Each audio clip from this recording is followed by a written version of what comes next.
Welcome back to Only Talk Sports, or if you're watching on Sports Talk with Austin. It's been a while, but college football is coming back around the corner, and we're getting really excited to talk about college football games because they really matter now when you're talking about preseason stuff because the coaches poll has just come out, and then you've got the AP poll coming out next week. People are really excited about the return of college football. We got a lot of new stuff going on with the 12-team playoff coming around this year, all this realignment. So different teams are going to be playing each other in these conferences, which is wild.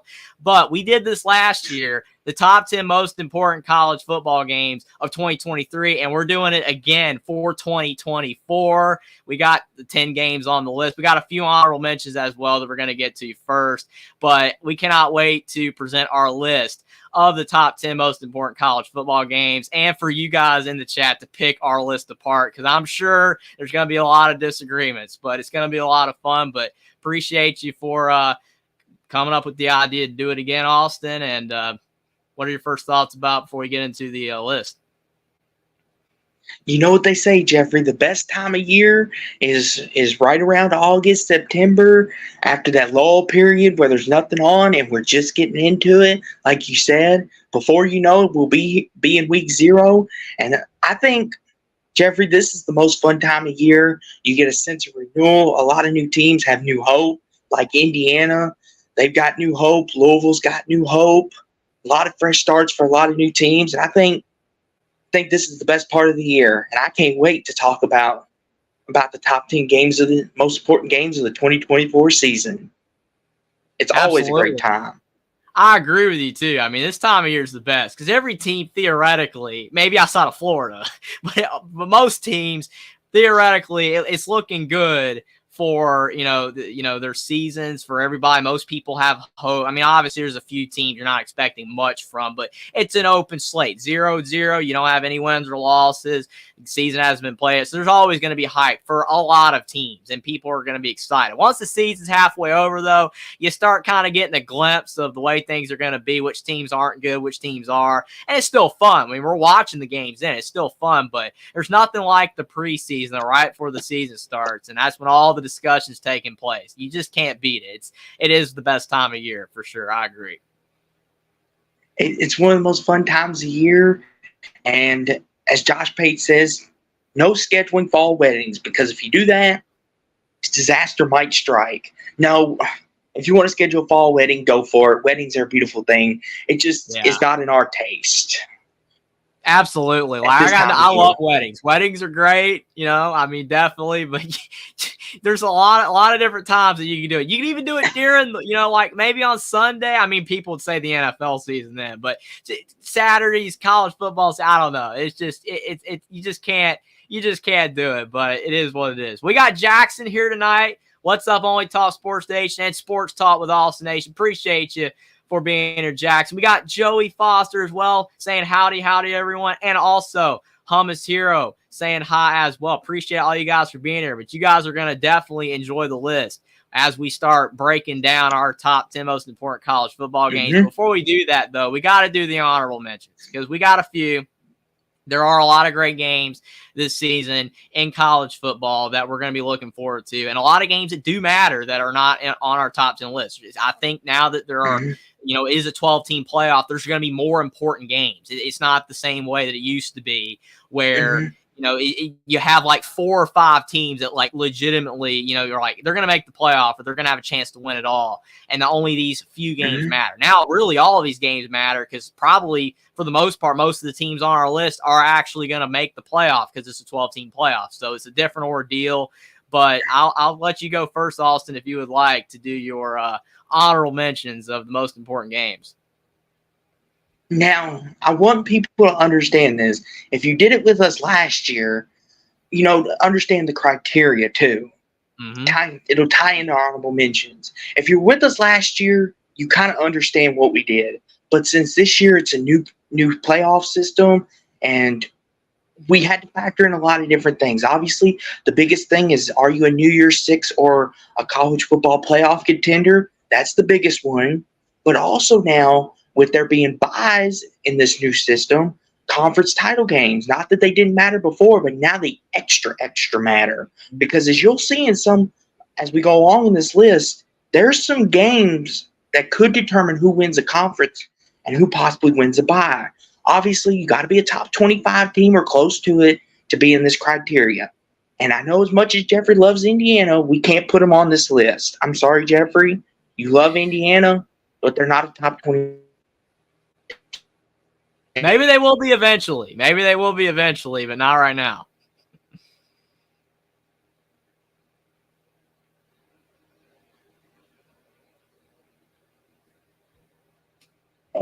But froze there for a second. It's all good. But that's kind of our criteria.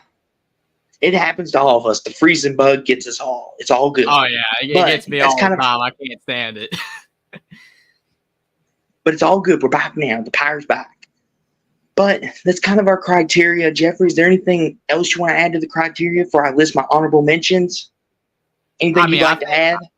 I think you summed it up pretty well. I mean, definitely. I mean, it just used to be where, I mean, you had to like legitimately be an elite team for the game to really matter. Like there was a couple games last year on our top 10 most important games that didn't even had basically minimal impact toward the playoff. Maybe it did toward New Year's Six, and maybe it did toward maybe even conference championships. But I feel like now with this year having the 12-team playoff, like every single game that's on our list matters. It absolutely does, because it's going to affect a lot of different things.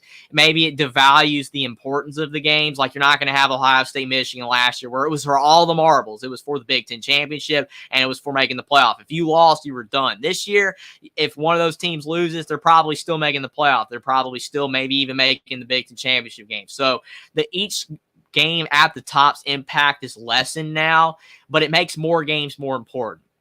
So with the criteria Austin said, it makes more of these games important. And I think that you can look at it as a good thing or a bad thing. It could go both ways. It's good that more games matter, but it's bad that the games that do matter don't have as much of an impact, unfortunately. But you can't have it both ways. Yeah. You can't have it good and bad on everything. The specialness of the rivalry games are going away. Like we could see Ohio State, Michigan 3 times a year. What's the specialness in that? But we digress. Absolutely. But, I mean, the game's still going to be important, just not as big as last year's. Nothing's going to top last year's. That was nuts. But now on to our honorable mentions. And in our honorable mentions, these are the games that me and Jeffrey talked over, we thought about, and we each have different games. You'll see a lot of the same probably on Jeffrey's list as well as mine. And some are different, but these are all games that we've kind of talked back and forth, and we put some time into this. This wasn't something we just threw together and said, that looks good. As you'll see, we put some time and we put some effort into this. So my honorable mentions, I have Oklahoma, Texas.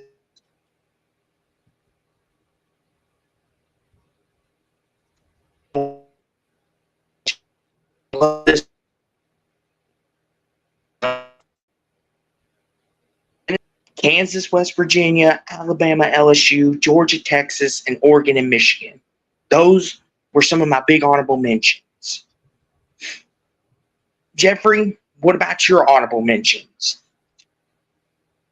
I mean, definitely. I mean, those games that you listed, I mean, some of them are just blatantly obvious. Like, I mean, you talk about Oklahoma, Texas. I mean, in most years, that's on the list. I mean, you can make an argument that it should be on the list, but there's so many great games. And like, we had to deal with repeats. That's another thing we didn't mention with the criteria. We didn't want to put each team on there more than twice. So sometimes that kind of ran into differences there where we couldn't just, have like the same team, like 3 or 4. Like we could have maybe put Alabama on the list 4 or 5 times. We could have maybe put some of these teams on there tons of times, but we didn't want to do that. So some of these teams, unfortunately, could not be put multiple times, because Michigan-Oregon's a fantastic game. It's a fantastic game, because that's definitely on my honorable mention. Oklahoma, Texas is on my honorable mention. I mean, those are not even debatable for at least being top 15 games. I mean, they arguably are top 10 games, but with the criteria, just couldn't have the same team again and again and again. So that's why they ended up being in the honorable mentions. But yeah, Oregon, Michigan, Oklahoma, Texas. I feel like, you talk about like some of these smaller games, like your Penn State, West Virginias. I mean, that's a good game. Penn State, West Virginia is a solid game. If Joey's still here, he's probably going to say it should be top 10. It should be top 10. But still, I mean, Penn State arguably could be top 15 good. West Virginia might be top 25, top 30 good, but that's not like a most important game if you're looking at it from that point of view. Maybe both teams end up being better than we expect, but it is what it is. Alabama, LSU, I mean, that is a game that would have been on the list if we couldn't have, repeats. It's just the way that it goes. I mean, with the same team being on there, 3-4 times, because that's a top game. I mean, Alabama, LSU could be, a top like 3 game. I mean, it could be that good. Alabama, Wisconsin, it is a very solid game. I mean, it's a game that it depends on how good Wisconsin is. If Wisconsin is a like top 25-ish team, and then Alabama ends up, being a top 5 team, we don't know how good Alabama is going to be because of the fact that you look at, with Kalen DeBoer, no more Nick Saban. It's just going to be interesting to see. Is Alabama still going to be on that level? Could they be? Could they not be? So it's just one of those things. Like, it's a good game, but we couldn't have repeats. Notre Dame USC. Notre Dame USC is a game that's another one. It's right there. I mean, you can make an argument for it. At the end of the day, it could be. But USC's a lot of question marks with USC. We don't know, exactly how good that they're going to be. It could be a deal where, maybe USC is like an 8-4 type of team. And if they are, then that kind of lessens the impact of that game, makes it where it's not going to be as good of a game as possibly it could be. On paper, it looks like it could be a fantastic game, but it's just kind of possibly on the outside, looking in there. Ohio State, Penn State. Ohio State, Penn State is a great game. It always is a great game. But, I mean, it's just one of those things. You couldn't have too many teams. It's close. It's just right there, but it is what it is. I mean, I agree with most of what you said. Like, all the games you said are definitely honorable mentions. I mean, some of the ones I said, there's a few others around there. Trying to, again, look at the schedule really quick because I did have a few written down. But, I mean, those games are the ones that are just, like, off the top of my head. Absolutely. And, Jeffrey, there's a case to be made that the Big 12, they've got a lot of games that are going to be impactful, like Utah, Oklahoma State, Arizona, Kansas State. I mentioned West Virginia, Arizona, Kansas, West Virginia. Yeah. Who would ever thought we'd be talking about Kansas being an impactful football game? But it's 2024. Yeah, I mean, Kansas. Anything can happen. You never know with Kurt Cignetti at Indiana. Maybe in a couple of years they're in games that matter this much. I mean, you got to get the right coach. You see when they brought in, their new head coach from Buffalo, that guy's done a fantastic job. I mean, Lance Leipold's completely changed the dynamic down there, and they've kept him. That's like the most important thing. He hasn't left for another job yet. Like, as long as they can keep him, I mean, hey, Kansas could be top 15 good eventually. You never know. They could also fade. I mean, it's just one of those things where sometimes you can't sustain it. You have a few good years, but then maybe you trail off in the wrong direction. And we've seen that with Sam Pittman.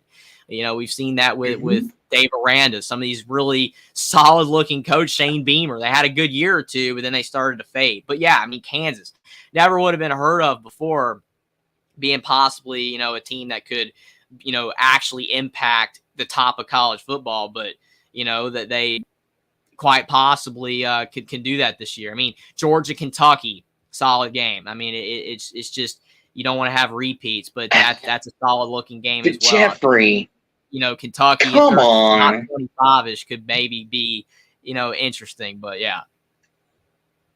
Jeffrey, come on, Kentucky and Georgia in football, Jeffrey. Hey. It's on the road. It's on the road. Okay, Jeffrey. Time for you to go to bed. I think you've had too much sippy juice today. It's on the road. I mean what I'm saying? It's on the road. It could be an interesting game. I mean, I'm not saying it's not a top 10 game. It's just it could be on the fringe of the honorable mention. I don't even have that one officially on my honorable mentions list, but it's on the fringe. Like Alabama, Oklahoma is more of an honorable mention than Georgia. I'll let it pass. But it's on the fringe. Jeffrey, you're lucky I like you. I'll let it pass this time. I'll let it pass. Yeah. Another good one, Jeffrey, that me and you talked about was Penn State USC. I don't know if you brought that up or not, but No, I didn't. we were kind of That's a thinking solid one. that could have been important. That could have been an important game. Yeah, I mean, it's better than Georgia, Kentucky. It's definitely better than that. Mm-hmm. I mean, you know, like I said, there's so many of these. I mean, you also have Tennessee, Georgia. That's way better. Mm-hmm. I mean, even though that one's at Georgia, but still, it's a very consequential game. I mean, there's a lot of good games this year. Michigan, Washington. If Washington turns out to be better than we think they are, that's a national title rematch in UW's house. That could be a whole lot better than what a lot of people are giving it credit for.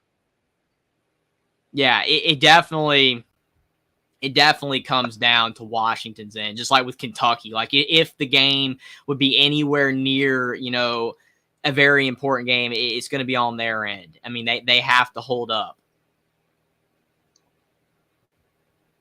You have any more honorable mentions? I mean, those are about the ones I got. I mean, I think, you know, me and you agree on basically all of them. I think I added a couple. I mean, Georgia, Kentucky's a bit of a stretch. I'm just, you know, it's a decent game. It's like a top 25-ish game. It's on the because we mentioned about 10 to 15 honorable mentions. It's like that's on the edge. That's like on the bottom end. Ole Miss, LSU.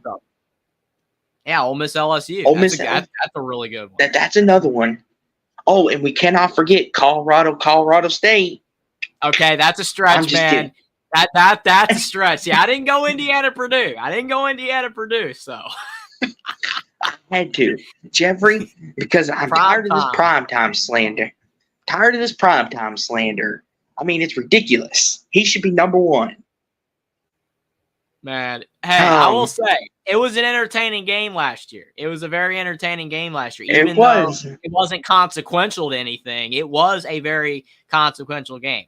And I mean, hey, Louisville's not, you know, it doesn't have any top 10 games or anything like that, but, you know, still, Louisville, Notre Dame, Louisville, Clemson, those are solid games. I mean, Louisville, Florida State, like those are fringe. Louisville's got some solid games that could be borderline top 25, but, you know, I mean, probably not super consequential, but they're still really solid games, especially if Louisville ends up being great. Way better than we think, or what I think.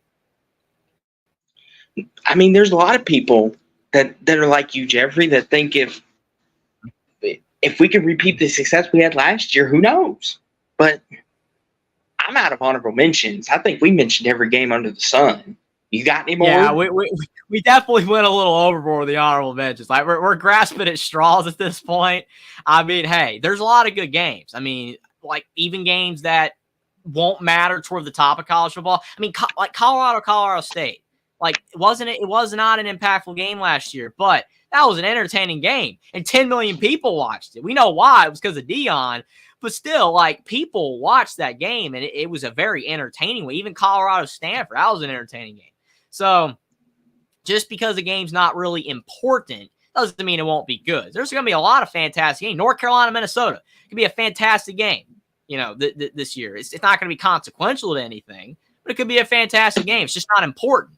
But there's a lot of great games I'm looking forward to this season. I definitely think we touched on like all the games that could be considered like honorable mentions. So I think we did pretty good. I do too. I think we put a great like top 25. It's like the back half 11 to 25. I think we hit on most. If we missed any, y'all can let us know in the chat if y'all think there's any we overlooked. Or just give us your opinion on our honorable mentions. This is what we're here for. Let us know. Absolutely. I mean, I'm sure there's a couple games we missed, and I'm sure there's a couple games that were stretches, but still, I think we did a pretty solid job overall. But like any list, it could be better, could be worse. All lists are flawed for sure. But like Austin said, that's what you guys in the chat are for to let us know. JT Thompson is here saying, "Go Dogs." Appreciate you for stopping by.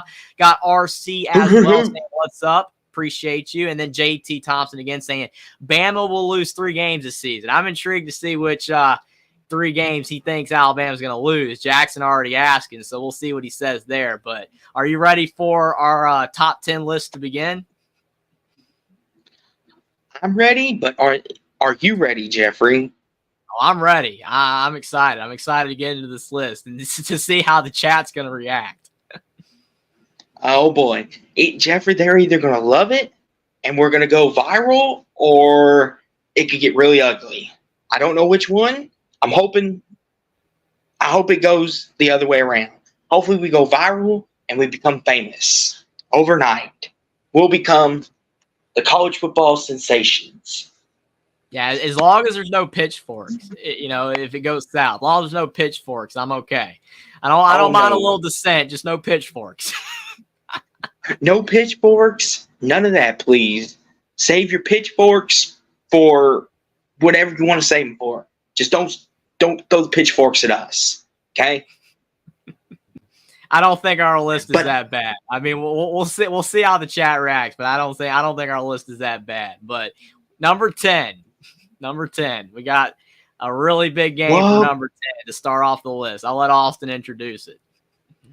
Whoa, bam! At number 10, we picked Florida State at Clemson. And this game here will take place in Week 6, and the headlining title is the ACC representative. The time will be determined. Clemson and Florida State.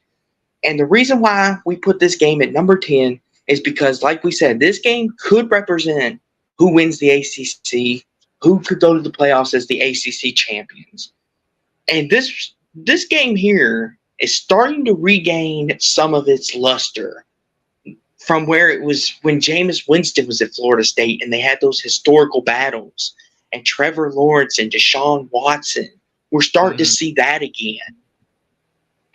And last year was a phenomenal game. I know, Jeffrey, me and you both went with Clemson, and it backfired on us big time. That they had Clemson bit us. And this time around, Florida State's going at Florida State, other way around. So this time they're going to Tallahassee. And last year's game was in Death Valley. But Florida State's completely different. They've lost a lot of defensive players. There's no Jordan Travis. Keon Coleman's gone.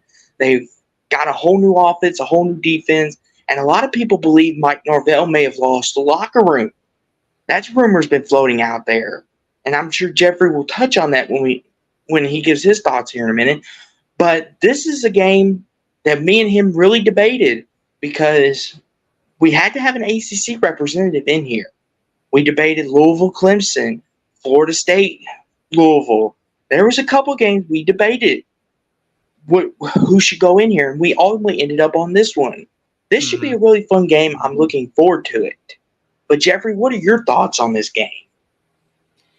Yeah, I mean, I feel like, both teams have a lot of question marks, and that's what makes this game only land at 10. Because, historically with Dabo Swinney, Clemson has been way better than they currently are right now. The portal, the fact that they're not using it at all. I mean, the portal, like we've heard a lot of people say, everybody's going to lose guys to the portal, but teams like Boise State and Clemson that are not really – Boise State more so. They're not really doing a lot, but especially Clemson, they're not adding to the portal. It's insane because you're losing guys to the portal every year. You have to replace them with somebody.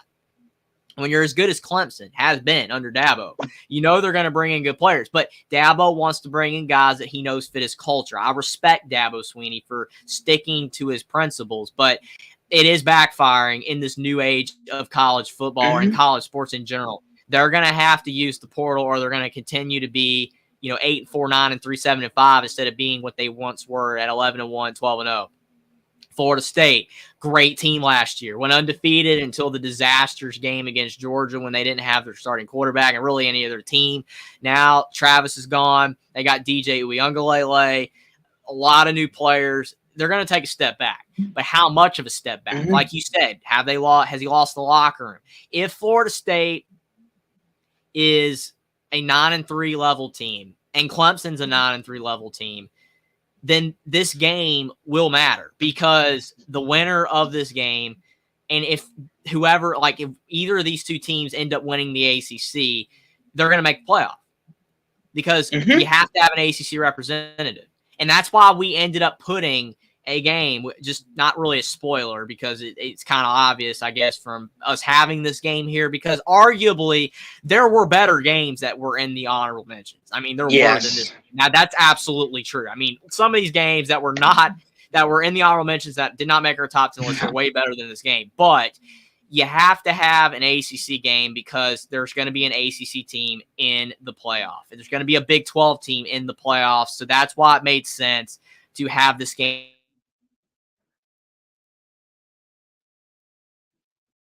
ACC game to put this one made the most sense to put on here out of all the ACC games, but it wasn't by much. I mean, I really me and him debated Louisville, the Louisville games. We really debated those, but we went with this one because Clemson historically and Florida State recently, it's the more high profile game, probably the best chance that maybe the winner of this game.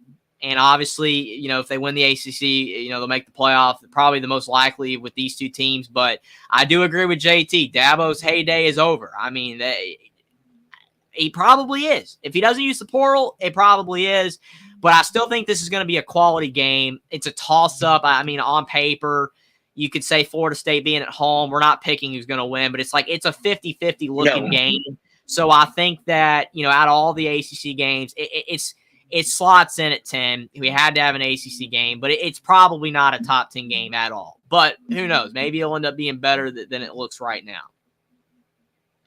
And like you said, Jeffrey, the thing about this too is it's really interesting. Everyone keeps mentioning Dabo in his heyday. You know, how he's not using the portal. He's being stubborn.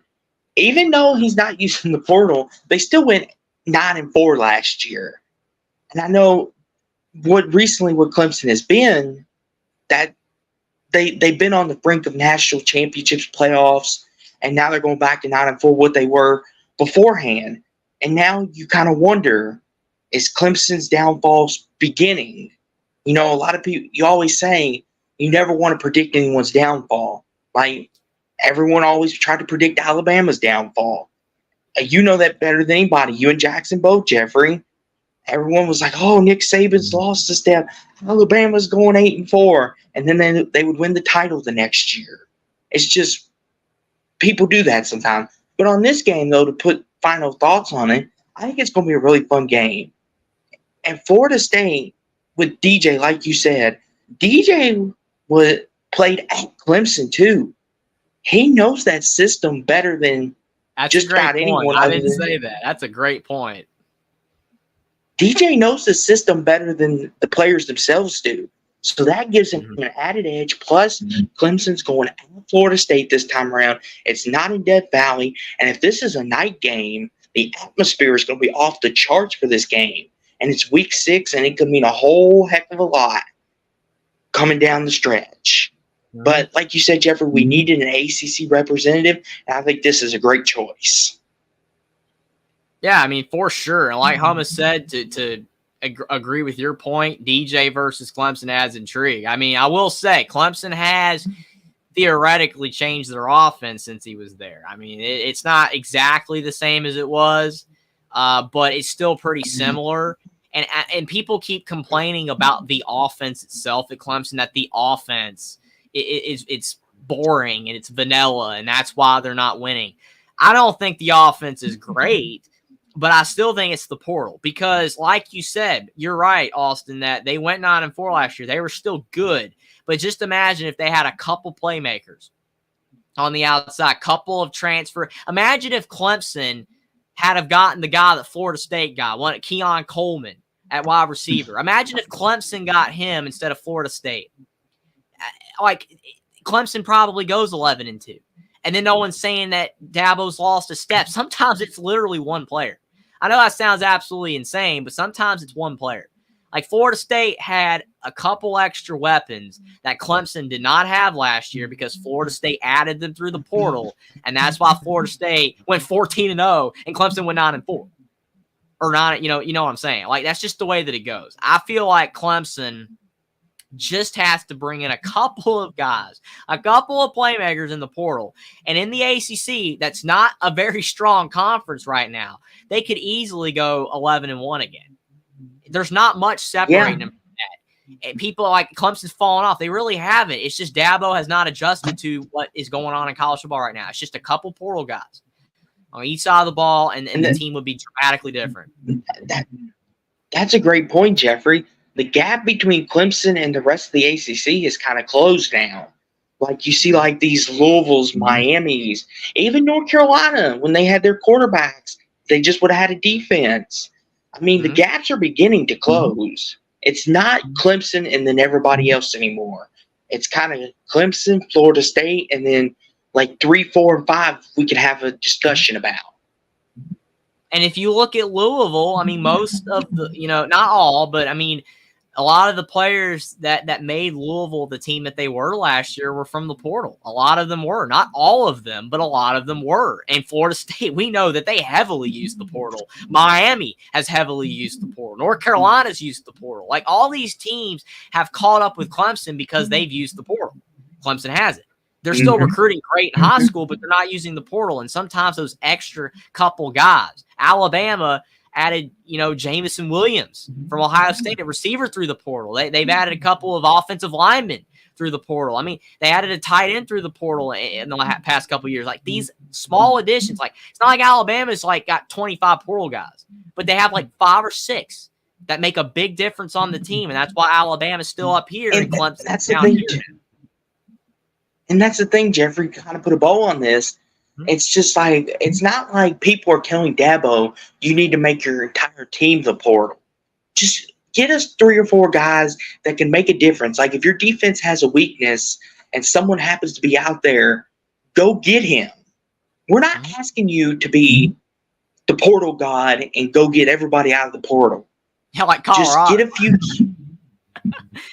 Hey, I'll let you slide with that comment. I'll let you slide. Be like Florida State. Be like Alabama. If you got a key deficit in your defense, your offense, like you said, go get that key player out of the portal. We're not asking you, Dabo, to build your team out of the portal. I understand you have your morals, and we respect that. But sometimes, you got to sometimes break your morals in the world that we live in now, especially in college football, if you want to win. Absolutely. I mean, and Hummus Hero is saying, great point, Jeffrey. Appreciate it, Hummus. He says, I think if Clemson would have attained 3 or 4 top-notch portal additions like Ohio State or Oregon this season did, they could be preseason top 5 or 10. Absolutely. I mean, there's really not much keeping Clemson from that, because the difference is not saying like a team like Louisville is bad, because Louisville's gotten so much better with Jeff Brom now being there. But the difference with Louisville is that Louisville has a lot of guys on the team that aren't like nowhere near NFL quality. But then they added a few portal guys that made the team what it was. Versus Clemson recruits like crazy. They have a bunch of talented guys, but there's a couple holes. 5 stars. Clemson as a program is better than Louisville. But Louisville's winning more right this very second because of the few guys they added through the portal that are splash players. Clemson does not have many splash players. That's just the way that it goes. And you add those guys through the portal these days. That's just how it works, because a lot of players, for whatever reason, they're not developing at one program anymore. They do pretty decent at one program, but then they transfer to another program and they take off. Not in every instance, but it happens a lot of the time. Sometimes a new change of scenery, new coach just invigorates what the old coach couldn't do. Because some of these guys, you talk about like what Clemson does. Dabo will recruit these guys for like their entirety of their high school careers. So like for 4 years, and then they go to Clemson, they're there 2 or 3 years. So they've had influence from Dabo for like 7 years, 6, 7 years. Whereas sometimes these guys that are like with a program for a year or two, or they were recruited for a year or two, then they go to a new program. It's something about the new coach that can just ignite something in them that they never knew they had. I don't know. It's not always that way, but it's just Clemson's not falling off like people think. Like we've all said, they just are not doing what other programs are doing, and that's what unfortunately makes this game number 10. It probably would be higher 3 or 4 years ago. Well, Florida State wasn't as good, but if Florida State was where they are now and Clemson was where they were 4 or 5 years ago, then this game would be higher on the list. But it still slots in at number 10 because number 10 to take the C game. And by no means are we telling you this is going to be a bad game. This isn't a game you shouldn't watch. By golly, if there's football on, I'm going to watch it, especially a game like this. But that's why it slots in at number 10. It lost a lot of its value And the ACC, unfortunately, like Jeffrey's mentioned, is kind of down on its luck. Mm-hmm. It's not the ACC we once remember. Absolutely.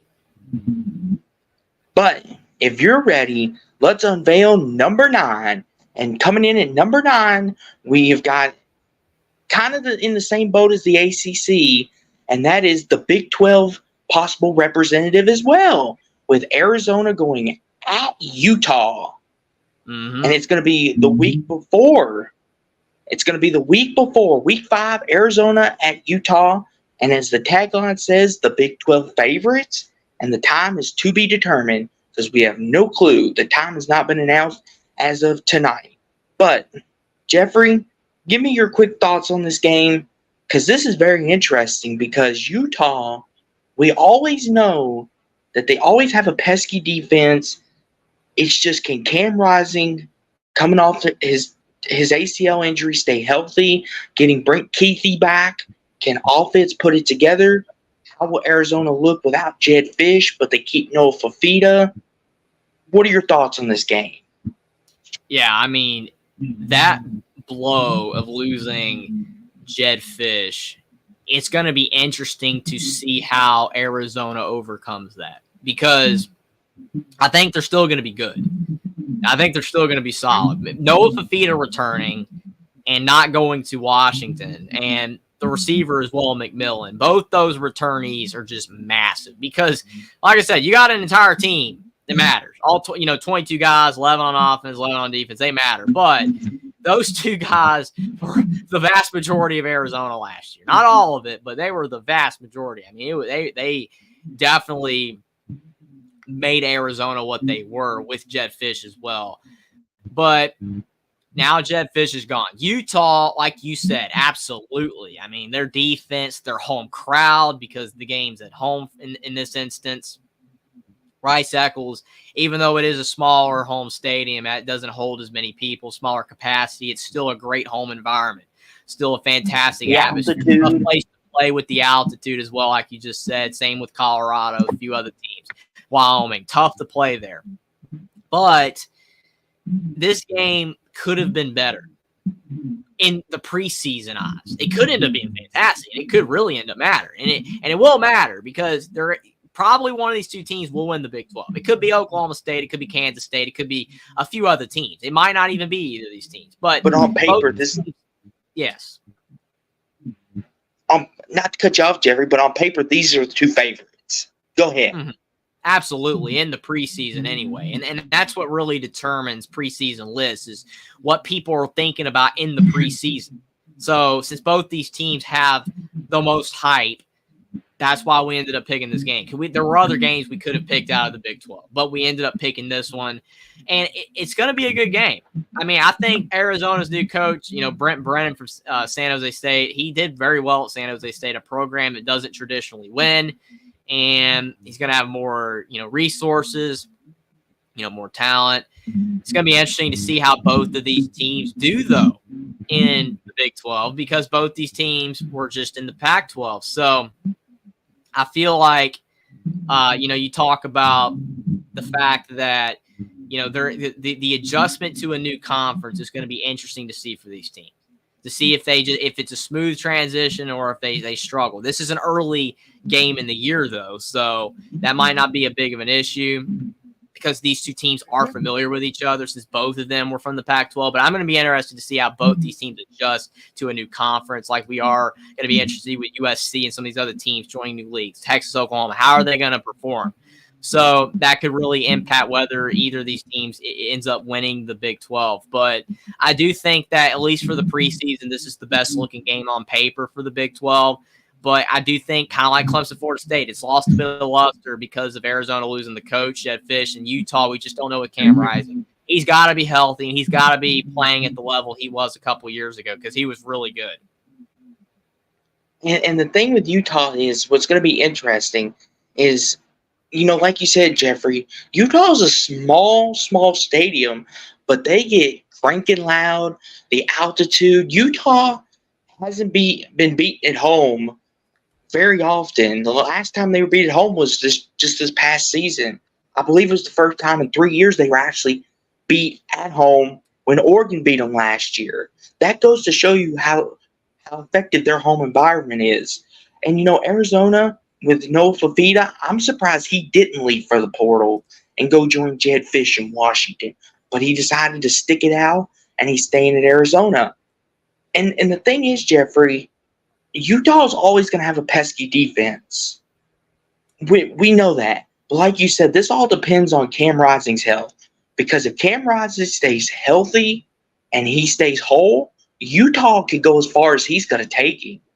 I feel like, Jeffrey, Utah could possibly win a playoff game if he stays healthy. And I know that's a bold prediction, but I really feel like that's how good of a Utah team can be with Cam Rising, especially with Kyle Whittingham and the way he recruits his guys and the way they play for him. I think this is going to be a really fun game, and this is an underrated game to watch. I know everyone's eyes might be on the bigger games that later on that night, but if this happens to be a night game, I would not go to sleep on this game. I would be flipping back and forth because Arizona-Utah might be the best Big 12 game of the year, and it's going to mean a whole lot even in Week 5 because these two on paper are the favorites. Noah Fafita, hopefully a healthy Cam Rising. But like you said, with Jed Fish going to Washington, that kind of scares me for Arizona because Jed Fish did get a good thing going, and then he just walks up and leaves it. I'm kind of nervous because how good is Arizona really without Jed Fish? We're going to find out this year. And the reason why this was slotted at 9 is because we had to have one of these games on here. It's not the sexiest game to have, but the Big 12 and ACC both are going to need conference champions going into this new playoffs, and we felt like this was the best Big 12 game. And we bounced around on a lot of Big 12 games. We even thought about putting West Virginia, Penn. We also thought about West Virginia, Kansas. We thought about Utah, Oklahoma State. There's a lot of games in our honorable mentions that we could have put this game in front of, but we thought Arizona, Utah are probably the two best teams going into the preseason.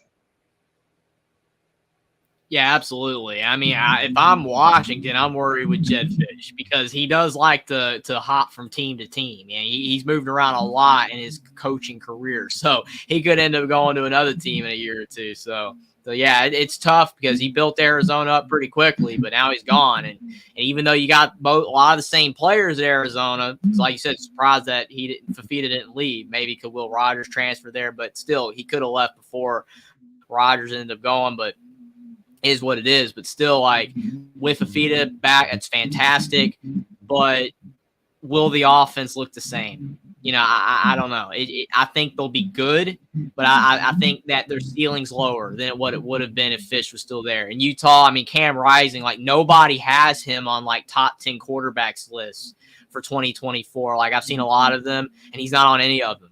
And if he wasn't injured, he would be on those lists. He was so good prior to his injury. He was fantastic.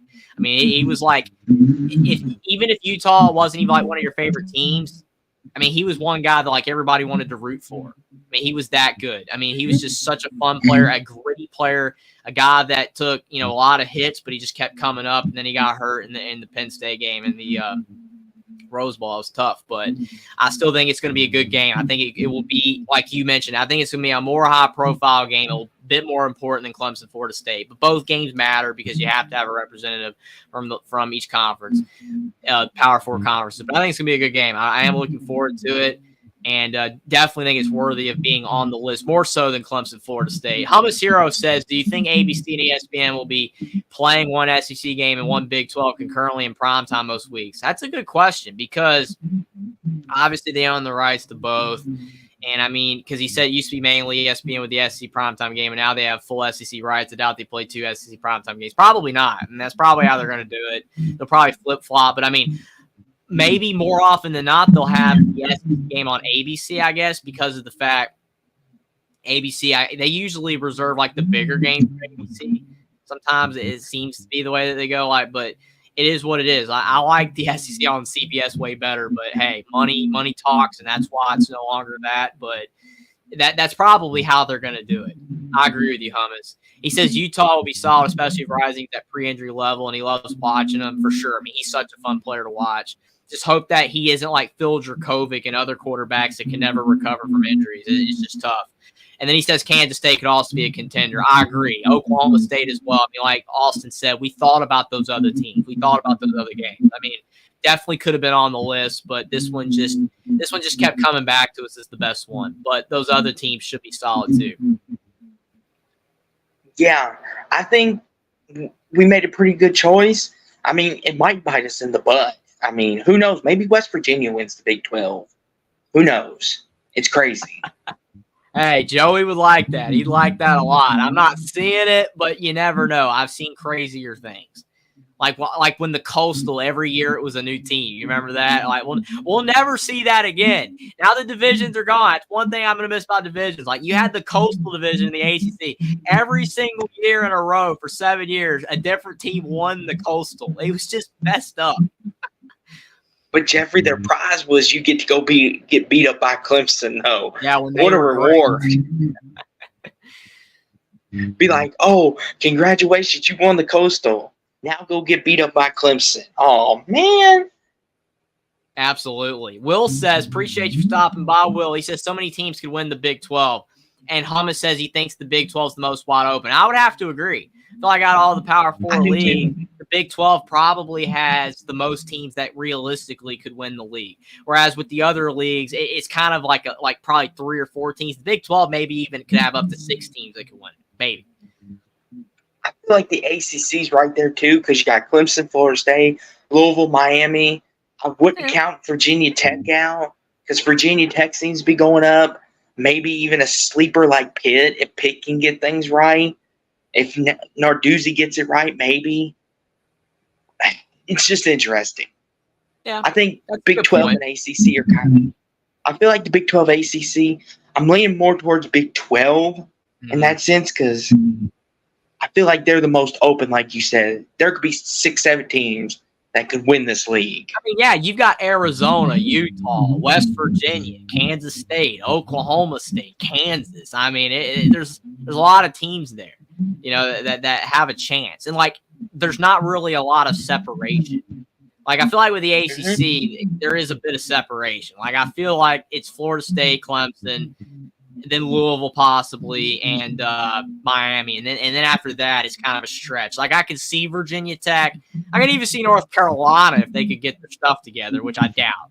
But, like... start playing defense. Yeah, like, play defense and protect Max Johnson. Like, you could do it. It's not that hard, but I doubt it. Especially with Mac Brown aging, I don't see it. Love Mac Brown to death, but just doesn't seem to have what he used to have as a coach. He was a great coach back in his prime, but I still think that with the Big 12, it's the most open, and there's not a lot of separation. Unless Utah, with a healthy Cam Rising, ends up being that good. That could happen. Or Arizona or something. But we'll see. It's the preseason. We don't know. But just on paper, it does seem like the Big 12 is the most open.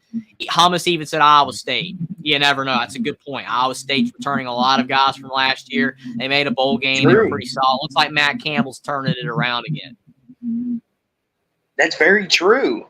But, Jeffrey, if you're ready, are you ready for number 8, Jeffrey? This is going to make Will happy. So at number 8, we've got the Riley Leonard Mike Elko game. Notre Dame on ABC at 4:30 Pacific for our West Coast people. So kind of an early evening game for our West Coast people. So if you took an afternoon nap, which I don't know why you would, but during college football season, you could wake up and watch this classic of a game. Week 1, Notre Dame, and it's the revenge game. The tagline's the revenge game because Mike Elko, Riley Leonard, who knows who better and who wants to win this game more. And Jeffrey, we kind of mentioned this on the Voice of College Football last night on After Dark. By the way, go check it out. Great stuff. Mark Rogers is fantastic. You won't want to miss any of his content, and you won't be ashamed when you subscribe. But to this game here, this all comes down to me, Jeffrey. You know, has Texas A&M turned over a new leaf? Because we know how Jimbo Fisher operated at A&M. You know, he would win the big game, and then the next week he would follow it up with a big fat dud, and you're like, you beat Alabama, but then you lose to Mississippi State. It's an effort thing with them. It's an effort thing. But you also look at it on the other side. Notre Dame is kind of the same way when you really, really think about it. Notre Dame, they tried their hardest against Ohio State, and then they followed it up with a dud 2 weeks later against Louisville. And now both teams are coming into this game fresh. It's the first game of the year. And this game's going to come down to Mike Elko versus Ryan Leonard, like I mentioned several times. Who knows who's better? And can the offense of Notre Dame, is it that much better with Ryan Leonard under quarterback, under center? Or has Mike Elko transferred this Texas A&M team into what, not potential, but into results? Like our good buddy Jackson, and you always say, Jeffrey, results speak for themselves. Can Mike Elko produce results for Texas A&M? Get this team possibly in conversation to win the SEC? There's a lot of interesting, intriguing storylines, revenge game. But what are your thoughts on this game, Jeffrey? The floor is yours, good buddy. Steal the show. Yeah, I mean, the thing with this game is that it's week one. And whenever it's a week one game, it's so much different than anything can happen. Because we debated whether we were going to put Notre Dame on the list once. You had to put Notre Dame on the list once because of the fact that Notre Dame is a team that a lot of people feel, is more likely going to be a playoff team. They should be. And they could end up being a top 5 team this year. So we had to put Notre Dame on the list. But we didn't go Notre Dame USC. We went with this game. And the reason why is because this game, not only do you have the storyline with Riley Leonard going against his former coach, and then Mike Elko, moved to Duke, Texas, and he's going to be going against him. All that storyline's fantastic, just like Jackson said. It's going to be a fun battle.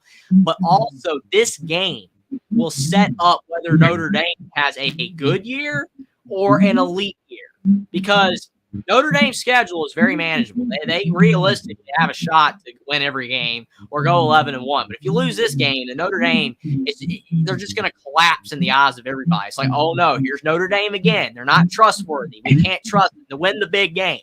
And this is a big game because this had A&M. And A&M, doesn't matter how bad they are. When people can talk about A&M and how overrated they are and how they spend all this money and they never win anything important, that's all true. I don't disagree with none of those statements. That's all true.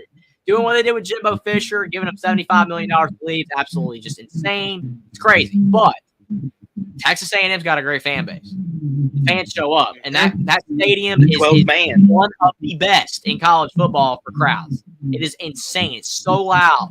So this is a week one game. There is no time for Notre Dame to prepare. And our buddy Will, I'm telling you, he has talked about this game. He's not talking about any game. Not Louisville, not USC. He is talking about this game for 2024 for that fact alone. Because Notre Dame, you do not have a tune-up game to get ready for this. It's just already there. It's week one. You're right into the meat of the schedule already. And that's why I'm worried for Notre Dame. I do not trust Notre Dame. If this was Alabama even though Alabama has lost at A&M, I'd probably be more trustworthy of Bama than Notre Dame, even now. Notre Dame could be a better team than Alabama this year in football, but it's just Notre Dame is not trustworthy in the big game. And this would be a huge game to get people to believe in Notre Dame for this year. A&M on paper looks like they're going to be solid. And the fact that Elko did what he did at Duke, which was a far inferior program, is impressive. With more resources, more talent, should do better at A&M. This is his first game there. It's going to be tough with that. But the thing is, though, we have seen in the past when a new coach takes over, there's a lot of hype, and you have a big game at home, you can start off on the right foot. Doesn't it? Like A&M could go like 7-5 but still win this game. It was 6-6 and still win this game. That's an excellent point, Jeffrey.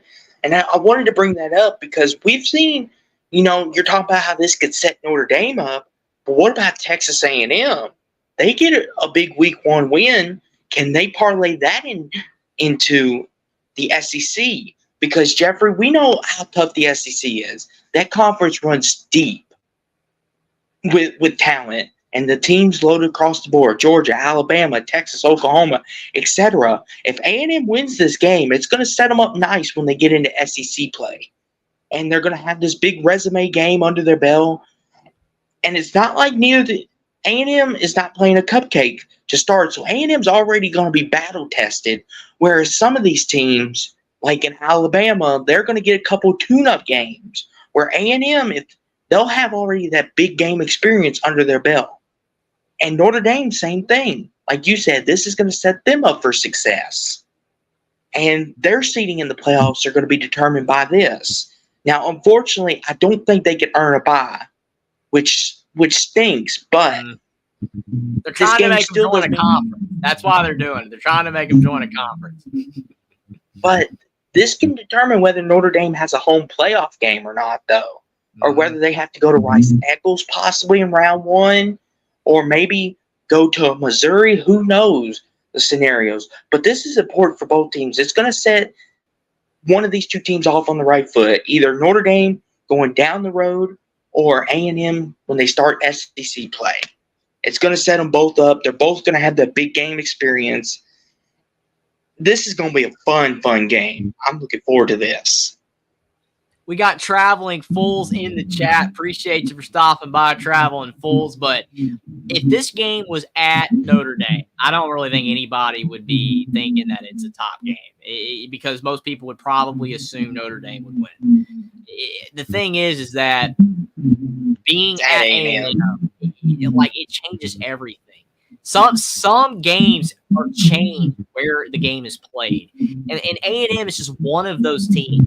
I mean, they just are with that home environment and A&M's propensity. I think it's going to shift with Elko because of the quality of coach that I feel that he is. Again, based on what he did at Duke, but A&M's tendency to play way better in big games is so evident. Like you said, they beat Bama.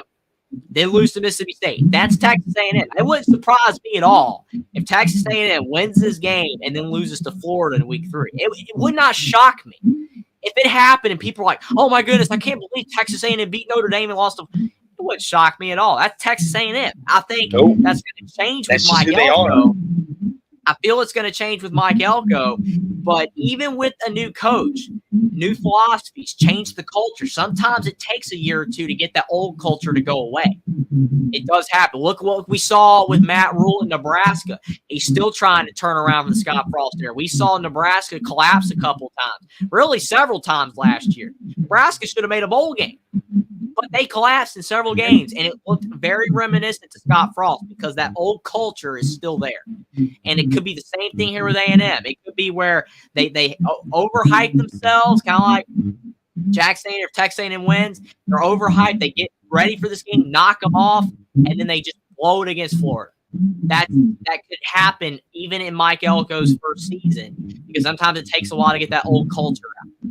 I mean, the thing is, like, I'm almost more confident A&M win this game than beat Florida. That's how dumb it sounds, but really, that's just Texas A&M. So Notre Dame, I don't trust them. They're not reliable in big games. Still haven't been even under Marcus Freeman. And A&M always plays harder in big games. It's going to be interesting to see if Elko can consistently get him to play like that, but it might be slow at first. But this is a huge game. Even if A&M only ends up being a 6 and 6, 7 and 5 team, this is a huge game, especially because it's week 1 and with all the added storyline. And Jeffrey, just kind of put a ball on this. You know, Notre Dame has got this stigma about them where when it comes to the big game, the people will say, oh, it's Notre Dame. They're going to choke this away. They always do that. So Notre Dame kind of has a chance to get rid of that stigma. This is their kind of chance, Marcus Freeman, to kind of hush the doubters up a little bit. Like, hey, we can play in the big games. We're not going to choke this away.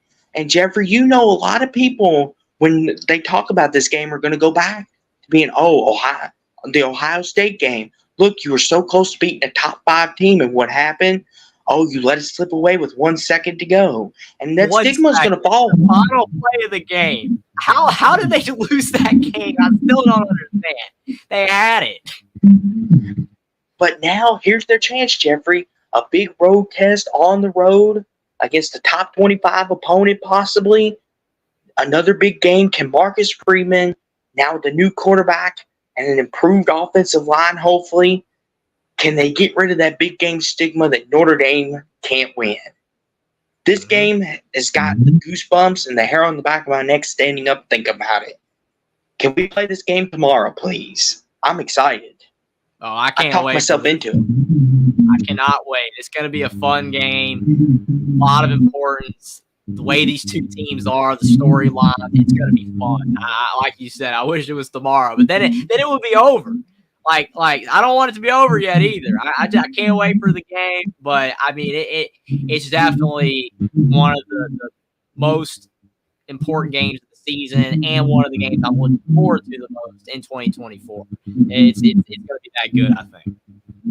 I do too, and it can't. And we put it at number 8, so we gave it a little respect.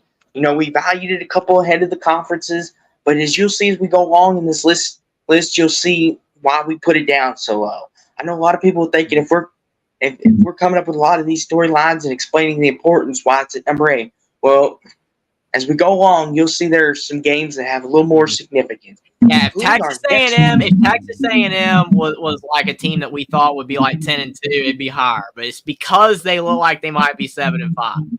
It's just the way that it goes. But like you said, the games ahead of this are even better on paper. But still, this is a fantastic game. But on to number 7, like you said. On to number 7, Jeffrey. I don't know if there's going to be much defense played in this next game, but if you're Vegas, I take the over every time on this game. But coming in at number 7, we got USC at LSU. It is a neutral site game, and it is a Week 1 game, neutral site showdown. 7:30 Eastern, 4:30 Pacific on ABC at Allegiant Stadium in Las Vegas, Nevada. Viva Las Vegas! And we play Week 1 on a Sunday night college football. Now, it doesn't have as good as ring as Sunday night football, but it'll have to do until we get to the NFL. Week 1, LSU, USC, and Jeffrey, whatever the over-under on this game is, I'm taking the over. There's going to be a lot of points scored, I think, in this game, because the biggest storyline in this game, Jeffrey, is going to be the defenses. Has USC and LSU fixed their defenses? And, you know, if this was last year and we got Caleb Williams, Jaden Daniels, chef's kiss. This might have been a top 5 important game. But we're getting Miller Moss and Garrett Malzahn. I mean, no disrespect to those guys, but that just we should have gotten this game last year. That would have been so much better. But we digress. Jeffrey, what are your thoughts on this game? I mean, for me, when you talk about like the Week 1 game that you're looking forward to the most, I mean, you got some good games, right? Another game that we didn't even you might have said in your honorable mention. I can't even remember if you did or not, but Clemson, Georgia is a Week 1 game. That's a good game, but you know, it's not top 10 anymore like it was a few years ago, but it's still a good game. And then you talk about this game, right? Like, this is a good game. And it's higher on the list than Notre Dame A&M. But I'm looking forward to Notre Dame A&M because it's Notre Dame going on the road, all the storylines. Even though this game is technically more important, I'm looking forward to Notre Dame A&M. This game is a neutral site game, and that already, for me, when it comes to me looking forward to it, it lowers it for me. I don't like neutral site games as much as I like road games. I love road games. I love when a team has to go on the road to a team they don't normally play. That's one of the best parts of college football. Neutral sites kind of ruins it for me. I don't like this, but this game, in a way, is going to be kind of an honorary road game, even though I do know LSU fans will travel, but it's in Las Vegas, so that's going to help out USC tremendously. That's going to give them a very big advantage, but I do think a lot of LSU fans will travel. But like you said, if it was Caleb Williams and Jaden Daniels, this would be a top 5 easily. I mean, absolutely. But Miller Moss, I mean, obviously USC is confident in him because it looked like they were going to get Will Howard, but then they backed off Will Howard after Miller Moss's performance against Louisville in the bowl game, and Will Howard ended up going to Ohio State. So, I mean, Miller Moss, they're confident, but we don't know if that game against Louisville was an aberration or it's going to be the norm for him. And then Garrett Nussmeier, he's good. He was impressive in their bowl game last year, but still, I mean, he's not Jane Daniels, and no one expects him to be. The defenses aren't going to matter, especially for USC, because they're joining a new conference, right? So like they're going to have a good defense to be able to play against all those teams in the Big Ten. Well, and both these teams are replacing a lot of production too. Mm-hmm. Like Malik Neighbors, he's gone for LSU, so Garrett Nussmeier is going to have to figure out who his new number one is. I know Mason Taylor, he came back. He's a really good tight end. I like what he brings to this team. I think he'll be a very valuable weapon to this team. And, both these teams are replacing a lot of talent. And the defenses, like you said, Jeffrey, especially USC now, they can't get away with scoring 50 points and winning a ball game anymore.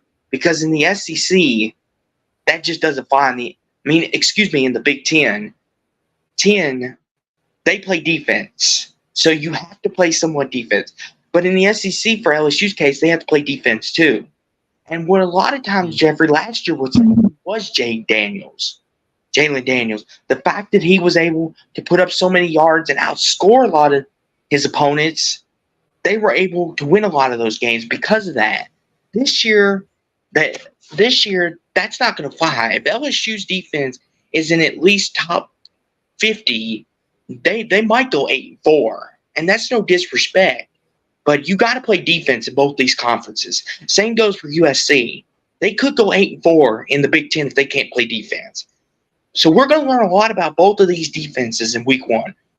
Both the offenses, defenses, we're going to learn about both of these. And like you said, I don't mind neutral site games because I feel like the stadium's going to be 50-50. You're going to have like a lot of LSU fans screaming at USC when they're on offense, and you're going to have USC fans screaming at LSU when they're on offense. So I kind of look forward to it. It's kind of fun. It's kind of refreshing. Mm-hmm. But we're going to learn a lot about both of these teams in this week one game. Yeah, absolutely. I mean, I don't mind neutral site games. I don't, because in a way, because they don't happen all the time. As long as they're rare, I don't necessarily mind it. But I still would rather see like LSU at USC or USC at LSU. I would prefer that. But it is cool kind of seeing a 50-50, just if it don't happen all the time. But yes, I agree with you. Defense matters for both these teams because the SEC is just ridiculously loaded this year. You've seen with Oklahoma, Texas joining, not a teams that are going to be good in the SEC is unreal. I mean, really the only teams that won't probably be good, Vanderbilt will be bad, maybe Arkansas, Mississippi State, and Florida. But I even think Florida, like even if they go like 4-8, I still think Florida on paper solid. I mean, you're saying they're going to go 8-4. I don't see it because their schedule's insane. They got a good team. I mean, their team's not terrible. They were in the ACC or the Big 12. I feel like Florida would probably make a bowl game fairly easily. But that's my opinion. But still, like USC now joining a new conference, Big Ten, you have to be better at defense to win. So they got to be good at defense. And Tim and other USC fans, they've been hyping up USC defense, saying this is the year. He said it was last year. It was not last year. Everybody remembers that Cal game, Arizona game. You know, Arizona ended up being good, but the Cal game was ridiculous. I mean, Cal wasn't even that good on offense. What happened? So definitely USC has to be better on defense here if they're going to be a team that will have any shot to make the playoff. LSU, the SEC is just loaded. So, yeah, they're going to have to be better at defense, especially since Garrett Nussmeier's not going to probably put up anywhere near the production that Jaden Daniels did. They're going to have to be better at defense. I mean, there again, an argument for other teams to be on this list, other games to be on this list or in this spot instead of LSU, USC, but still, USC, a team that is a big brand, could be a top 10 to 15 team if things go right. Same thing with LSU.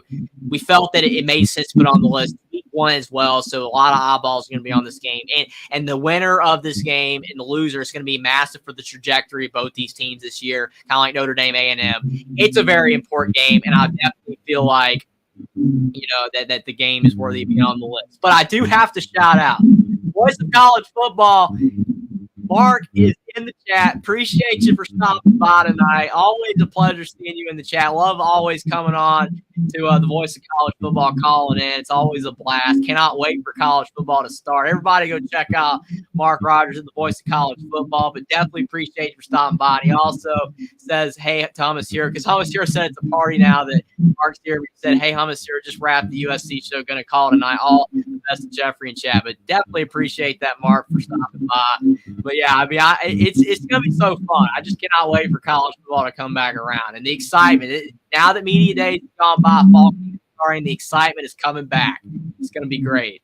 It is, and Jeffrey, to your point, there's a lot of these games, especially the last two we did. These are both going to set the season off right for one of these teams. Because just imagine, Jeffrey, if LSU wins the trajectory they could go on a run. Who knows? And maybe do what they did once before. But we've also seen, Jeffrey, they've lost last year, and then they were kind of in between. I feel like this game, the winner of this game, like you said, the trajectory is just going to shoot up. The loser, I hope whoever they have in front of them, I hope they prepare well for them because the Big Ten and SEC, as we both know, Jeffrey, are loaded conferences. I can't wait, to be honest with you, because I'm just kind of curious to see the quarterback battle too, to be honest with you. Garrett Nussmeier against Miller Moss. Who do you trust more? Because this could be a game whoever gets the ball last could win too. Mm-hmm. I mean, who do you trust more, Jeffrey?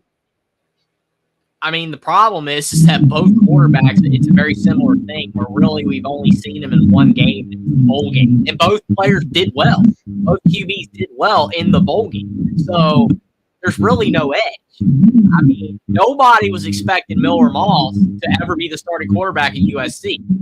I mean, everybody, I remember USC fans, we got to get a transfer QB. We got to get a transfer quarterback. And it's like Miller Moss does well, and now he's going to end up being the starting quarterback. So, again, for Lincoln Riley to basically spurn Will Howard and stick with Miller Moss, to me, speaks a lot that, he's a guy that they trust, that he's going to be good. Whereas with Garrett Nussmeier, I mean, LSU did bring in a transfer quarterback, but he's not going to be a starter. He's going to be a back probably for NIL, and and if something happens with Garrett Nussmeier, an injury, God forbid. But still, I mean, I would probably say Miller Moss a little bit more, but still, I mean, it's about the same. Both quarterbacks have played in one game, bowl game, and they looked pretty good in it. So, especially Miller Moss. Miller Moss is better. Both did good. So I would have to lean Miller Moss by a little bit, but it's about even. I'm kind of with you. I just wanted to test the water and see where you were at, because that's been a hot topic for this game, is which quarterback do you trust more? Because they're kind of the same quarterback in a way, except maybe Garrett Nussmeier's a little bit bigger height-wise, size-wise. It's going to be an interesting game for sure. I can't wait for this one, especially on a Sunday night. Oh, boy. Oh, yeah. The whole world's going to be watching. But Jeffrey, are you ready for number 6 on this list? I'm ready, and you know why I'm looking forward to this one. Oh, yes. This game right here is a rivalry game. It's special, but there's a lot of different faces you're going to see on the sideline. And you know what I'm talking about. Alabama at Tennessee, the age-old rivalry. It's coming in at number 6, Alabama at Tennessee. And the headliner for this is Tennessee legit. And the time is to be determined. Because, we've heard talks about Tennessee, Josh Heupel, with Hendon Hooker Company in 2022. They made a push for CFB, started off number 1, and a lot of people were like, coming in next year, Tennessee might be a favorite to win the SEC. Can Joe Milton get them over, pick up where Hendon Hooker left off, and then they kind of had a downer of a year. They lost in Gainesville. But now with Collins, a lot of people are starting to think Tennessee, are they legit? Josh Heupel, is he getting the But on the other end of this, there's no more Nick Saban. Kalen DeBoer's the new head man in town, and he's going to be right.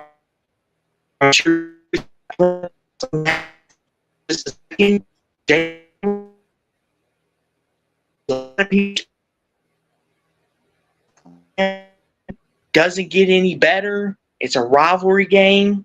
Jeffrey, what are your thoughts on this game? Yeah, I mean, to me, like we debated so hard. I would argue we didn't debate anything more than Alabama, Tennessee, or Alabama, LSU. We were going back and forth between the two, but because they were both on the road. But we ended up going with this game. Can we put LSU and USC on the list? So we put them on the list. We had to get Tennessee on here, so we did. And we had a lot of fluctuation going on with the top 10. Like we worked really hard on it. It was like we were going through it and pros and cons of all these games, trying to get as many teams on the list as possible that realistically that it made sense. And we settled on this game because a big reason, we know what happened the last time Alabama went to Knoxville, went to Neyland. Tennessee won for the first time in a very long time, and the third Saturday in October. It's been a long time. Tennessee got to smoke the cigars and everything, and they were very happy. Knocked down the goalpost and threw it in the river. I mean, they were so excited about finally beating Alabama for the first time in over a decade. It's been a long time, but Alabama got them back. Ron Denny returned the favor. You know, it looked like Tennessee might have had a shot in the game. Alabama to win. But now Alabama is returning the game. And Alabama without Nick Saban, it's going to be very interesting to see with Kalen DeBoer how good Alabama ends up being. Will Alabama be a team that's still a top 5 level team? Will they still be elite? Or will they be a fringe CFP contender? If Alabama ends up being a fringe CFP contender, then this game will have, to me, almost more importance because this game will probably determine whether Alabama actually makes the playoff. Like if they're a 9-3 level team, Alabama has to win this game. If like this is they're like one of their only losses, like if it's like one of their only 2 losses or something like that, they'll easily make it. But if Alabama does lose 3 games, like the result of this game is going to be very important. And for Tennessee, I mean, if Tennessee wins this game, then I think that, you know, they have a shot possibly to be a CFP contender. I don't think that Tennessee is likely that, you know, that they make the playoff as some of these other teams that are on the list. I mean, I don't know. I would even argue like LSU maybe has a better shot than Tennessee. I don't know, though. I mean, Nico Imaliava, their new quarterback, he is a, you know, sophomore now. He was a freshman last year, and he was a 5-star. He has a lot of hype. But sometimes when you have a lot of hype, we've seen with like Cade Klubnik, some other quarterbacks, when you have a lot of hype, it doesn't really pan out at first. Sometimes it takes you a little bit. So we'll see if he's ready. But Tennessee has talent. They're a good team. Josh Heupel has definitely made them better. But they did take a step back last year compared to what they were with Hendon Hooker. And we'll have to see if they return to the Hendon Hooker level this year or if they're still like at the Joe Milton level or a little bit worse. It's going to be interesting, but I just think the fact that the last time Bama went to Tennessee and lost, it makes me intrigue this game so much more. With no Saban, can Alabama still be great? Because Helmut Hero, he's pointing out what I mentioned. Last time Bama went to Knoxville, the goalpost ended up floating in the river. So if Tennessee wins this year, I don't think they're going to do that. Now, if they lose closely, they might. They might out of frustration this time, but we'll see. But it's going to be a great game. I'm looking forward to it. I'm definitely a little nervous for Bama because Bama, you know, with no Saban, they might be a little bit worse. If they're a little bit worse, this is going to be a tough game. It's not going to be as easy just to roll into Neyland like they have in some years that Tennessee's been really bad. Tennessee's better now, but I definitely think if Tennessee is on the Hendon Hooker level, this is definitely a game that they can win. Steven Cherry's in the chat. Appreciate you for stopping by, Steven. But definitely those are my thoughts on this game. I think it's huge, and it almost cracked the top 5. But I think at number 6, it makes sense. Yeah, this game is huge for a couple other reasons because this could also decide who plays in the SEC title game, too. Mm-hmm. You know, as we go along here, we'll see. Alabama's going to show up, spoiler alert, Alabama's going to show up again. But Spoiler alert. No, spoiler alert. But this game here is going to mean a lot because if Tennessee beats Alabama, Tennessee's not only going to have the tiebreaker, but also they're in the driver's seat. They control their own destiny. And for Alabama, by this time, week 8, will they have the kinks worked out with Kalen DeBoer's new system, the new coaching staff? Will they have all this worked out? And it's on the road. Alabama's going to Neyland, where Alabama's been pretty dominant against Tennessee over the last 15, 20 years, other than 2022. But maybe are the tides changing, no pun intended? Is Tennessee finally now realized that Kalen DeBoer, does Tennessee, is this their best chance they have yet? Yet, I think so. And this is their chance to prove, are they legit? Are they a threat in the SEC? Are they just pretenders, as we like to say? But this is going to be a fun game. I'm looking forward to it. I think this could be the best game in the SEC this coming year. Maybe even better than the one we have ahead of it. Maybe. Spoiler alert. We got also Michigan Moose in the chat as well. Appreciate all you guys for showing up tonight. I'm so excited about college football coming around the corner, and it definitely seems like you guys are as well. You guys are hyped, and I'm definitely looking forward to all these games that we have on the list, and even games that didn't make the list as well. Appreciate you guys for stopping by tonight. But, yeah, I agree with you, Austin. I mean, it's important for both teams. I mean, it's why it's on the list. It's an important game anyway, but it's important for both teams because Alabama, with no Saban, I mean, they have to showcase a game like this. Like, if Alabama goes to Neyland and loses by, like, 17, it's going to show you Alabama's not what they once were. They're starting to slip. With no Saban, first year, Kalen DeBoer, it could be an 8-4 type of team. Not even make the playoff. That would be a big drop-off for Bama with how consistent that they have been with Nick Saban throughout his career. It's just insane what he did at Alabama. And then Tennessee, it's about Tennessee proving they're still, they can be consistently good in the SEC. That it's not just a blip. It wasn't just a little blip with Hendon Hooker, that they can get back to that level. Tennessee's got a good team. They're recruiting really well, but there's so many good teams in the SEC. Somebody's got to lose. I mean, literally, I think it was Hummus Hero earlier, if I recall, in the chat, he said something in the nature of that he could see like every team in the SEC having multiple losses. Yeah, he did. He said, I don't think anyone is making out of the SEC with less than 2 losses, honestly. I mean, I actually don't disagree with that. I mean, I know that a lot of Big Ten fans get frustrated when I'm like, well, the SEC, I mean, the gap between them and the Big Ten was pretty wide. And then when the Big Ten added USC, UCLA, Oregon, Washington, it helped close the gap. It did help close the gap. They're like neck and neck. And even financially, you could say they're over with the academics. But the SEC on the field anyway, I mean, they're so competitive. There's so many great teams in the league this year that's why Florida and some of these other teams that on paper could be decent are probably going to go 4-8. So that's the issue with Tennessee. I mean, Tennessee could be really, really good this year, but go 8-4. And if they go 8-4, like no one's going to really think that they're that great. But there's just a lot of great teams here in the SEC. This is a big game for both teams and their playoff chances. More so probably for Bama than Tennessee. But Tennessee, if they're going to be able to make the playoff, probably got to win this one. And it's at home. I mean, with that home crowd, they're going to be juiced up to be able to knock off Bama twice in a row at home. But I do think if Bama loses, especially by a decent amount, it's going to signify that they are trending in the wrong direction, sadly. Yeah, and another thing is Nico Collins. This right here is going to be his stepping stone game. How good of a quarterback is he really? I know he had that impressive game against Iowa in the bowl game. And, a lot of people always make fun and say, ha, Iowa, no offense. We really can't start the Tennessee hype off that. Well, Iowa's defense, to a lot of people, is top 15 in the country. And for him to do what he did against that Iowa defense, that showed a lot of promise. So this is going to be one of those games to watch. Can Nico Collins, under the lights more than likely, can he handle the pressure? And he's playing Alabama, a team that Tennessee wants to beat. This is going to be high pressure, high impact. I'm looking forward to this game. And we know what Jalen Milroe is. Alabama, Tennessee, it doesn't get any better than that.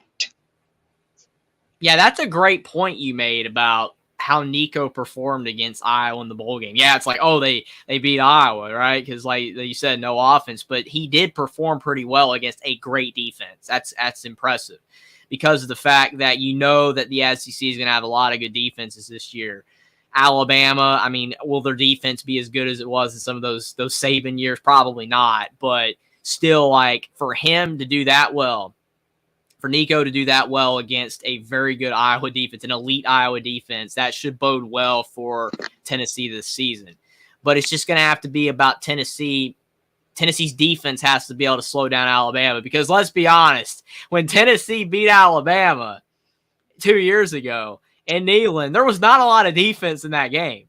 That was a high-scoring game. It was like 52-49. I mean, that was like one of those Big 12 or Pac-12 shootouts. I mean, it was not SEC football. No, it was a high-scoring game. And, like, Alabama had one fumble that just blew the game. So, like, yeah, I mean, literally, and it was just a stupid mistake. So, Tennessee's defense is going to have to be, pretty solid in this game, I believe, if they're going to win. Because of the fact that no matter how good Nico is, he's probably not going to be putting up the stats Hendon Hooker did. So, yes, the Tennessee defense is going to have to step up if they're going to beat Alabama. And for that matter, Alabama's defense will have to be good to stop Nico because, again, he seems like he does pretty well against against good defenses, let alone poor ones. He'd probably do even better. Very, very true. Well, Jeffrey, that was 6 through 10. Now we're getting into the meat and the potatoes of this list. Now we're getting into the controversial part because there's going to be some teams and games on this list that maybe a lot of people won't agree with or have difference of opinion, but that's okay. That's what we're here for. We're here to discuss. Jeffrey, if you're ready, unveil number 5 for us. At number 5, we are sticking with the SEC conference. The list is not overloaded with SEC, so for non-SEC fans, calm down. It's not like we just overloaded it with SEC, games. But still, there's going to be a lot of great games in the SEC this year, and a lot that we have in the honorable mention just to make it as fair as possible. But at number 5, we have Georgia at Ole Miss, and some people, would say, why is this game on here? Yeah, Ole Miss, they're not a top contender. The difference is that this is a 12-team playoff now. Ole Miss would have made a 12-team playoff last year. And with all of the additions Ole Miss has made, only one thing went wrong for them this offseason. They lost Quinshon Judkins to Ohio State. Other than that, their offseason was fantastic. They loaded up on defense. They brought in a ton of great defensive players in just all across the board. They got Jackson Dart back. I know some people don't think Jackson Dart's a good quarterback, but Jackson Dart is still, an above average, SEC quarterback, and arguably make it a case to be a top 10 quarterback in college football. Even Jackson has him as a top 10 quarterback in college football for next season. And it's at Ole Miss. They got a pretty good home environment. It's on the smaller side, kind of like Rice-Eccles, but it's still a good atmosphere. I see Jackson saying Ole Miss is going to get slaughtered by Georgia. Georgia going to dog walk Ole Miss. Oh, boy. But here's my I knew this was good. Here's my case for Ole Miss. Because Georgia's schedule, and I think Hummus Hero said it earlier, Georgia's schedule is harder this year than it was last year. No cakewalks for Georgia, so they could be tired. They could be exhausted by week 11. This game could be a problem for them. I don't think it's going to be a slaughterhouse. I could be wrong. We'll see how both teams are looking by the time week 11 comes, because I'll make my predictions once this week comes around. But I think this is going to be a good one. I do too, Jeffrey. I think I know, like, a lot of the chat's thinking Georgia's just going to slaughter, dog walk them like they did last year. And I get it. Georgia's one of the best teams. They are the best team in college football. And a lot of people's eyes, a lot of Michigan fans would say, well, we have the Natty, so Georgia. But I feel like you said, Jeffrey, Georgia's schedule is not a cakewalk. It's not like, oh, you're going to play UTEP and UT Martin in the non-con, and then we'll roll it out, let you play Vandy and play like these lower teams, and then you play Ole Miss. No, I believe, they play Kentucky, like you mentioned earlier. And Kentucky's not always an easy cakewalk either. They also play, I believe, they play Alabama. Out of Alabama, so therefore they could already have a loss pinned on them. Clemson week 1. Georgia's schedule by no means is easy. No means. But like you said, I think Ole Miss will take a step back. They will take a step back because Quinshawn Junkins, he's a huge loss for this offense. And now he's over at Ohio State like they need more weapons, but we digress. But I feel like Jackson Dart, he's a guy that I think he's really talented. I think he's a top 15, top 10 quarterback. I would argue he's top 5. I mean, some people would say he's the best quarterback in the SEC, especially if you're an Ole Miss fan. But Jackson Dart has also had them games, Jeffrey, where you're wondering, what the heck are you doing? Where he's thrown 2 picks or maybe had a costly fumble, and you're like, what happened to the Jackson Dart that slung 6 touchdowns and threw for 450 and was like 25 or 27? Where was that Jackson Dart? And last year against Georgia, Jeffrey, he played good for the first half, but then that second half, the game got away, and then it went all downhill from there. So I see why people are thinking, oh, this is going to be a slaughter. Why do we have this so high? How dare we disrespect Georgia? If anything, we're giving credit to Georgia because they're playing a valuable, important game in Ole Miss. I'm excited for this game, Jeffrey. I know a lot of people are not circling this game, but I will. I'll be up to watch it. Yeah, absolutely. I mean, the thing is that, I mean, you look at the fact, like Sean Garner saying this, okay, he says Georgia might have half their team in jail by week 11. And the thing is that Georgia football has had so many incidences with their players, but no allegations, no problems. So, I mean, that's true. Georgia's got so much talent, but they got a lot of problems within their football program. Stuff going wrong all the time. Just nothing's happening to them. But that's a whole other ordeal. But to get back toward the football side of things, Georgia, like we've said the last couple years, has had an easy schedule. Easy, like laughably easy. Look at this schedule. Clemson week 1. It ain't Clemson of old, but it's still good. At Kentucky, at Alabama. Then you have at Texas. And trust me, we wanted to put Georgia at Texas on the list. We really did, but we wanted to fit Ole Miss on because Ole Miss should be a CFP contender. And no spoilers, but we kind of already had another game with said team on there. So it is what it is, right? We had to do the best we could with the list. But Georgia's schedule is not easy. I mean, like after the Ole Miss game, yeah, it gets easier. I mean, Tennessee at home. I mean, that's a game we could have had, but still, I mean, it was at Georgia. Georgia Tech should be a win. But, I mean, they realistically have like 5 games they could lose. Now, will they lose any of them? They can win them all, but still. We wanted to get Ole Miss on the list, and this game just kind of made sense for it. But, yeah, I mean, their schedule is a lot harder than it's been recently.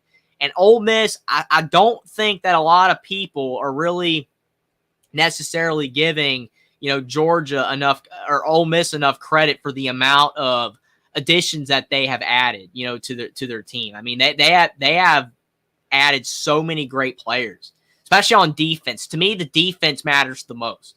If Ole Miss is going to be able to win, they're going to have to be able to slow Georgia down. Obviously, they're going to have to score. They're going to have to be able to slow Georgia down, and they've added a ton of guys on defense. Losing Junkins is tough, but they did add a transfer portal running back that's pretty solid. I just think overall, I'm liking Ole Miss. They were really good last year. I think they're going to be really good again. And Georgia's got a tougher schedule. I don't know. And plus, like Sean said, the Grove's going to be bumping for that one. It's going to be rocking and rolling. It's not going to be as tough of an environment as A&M, but Ole Miss is still a good environment. I don't know.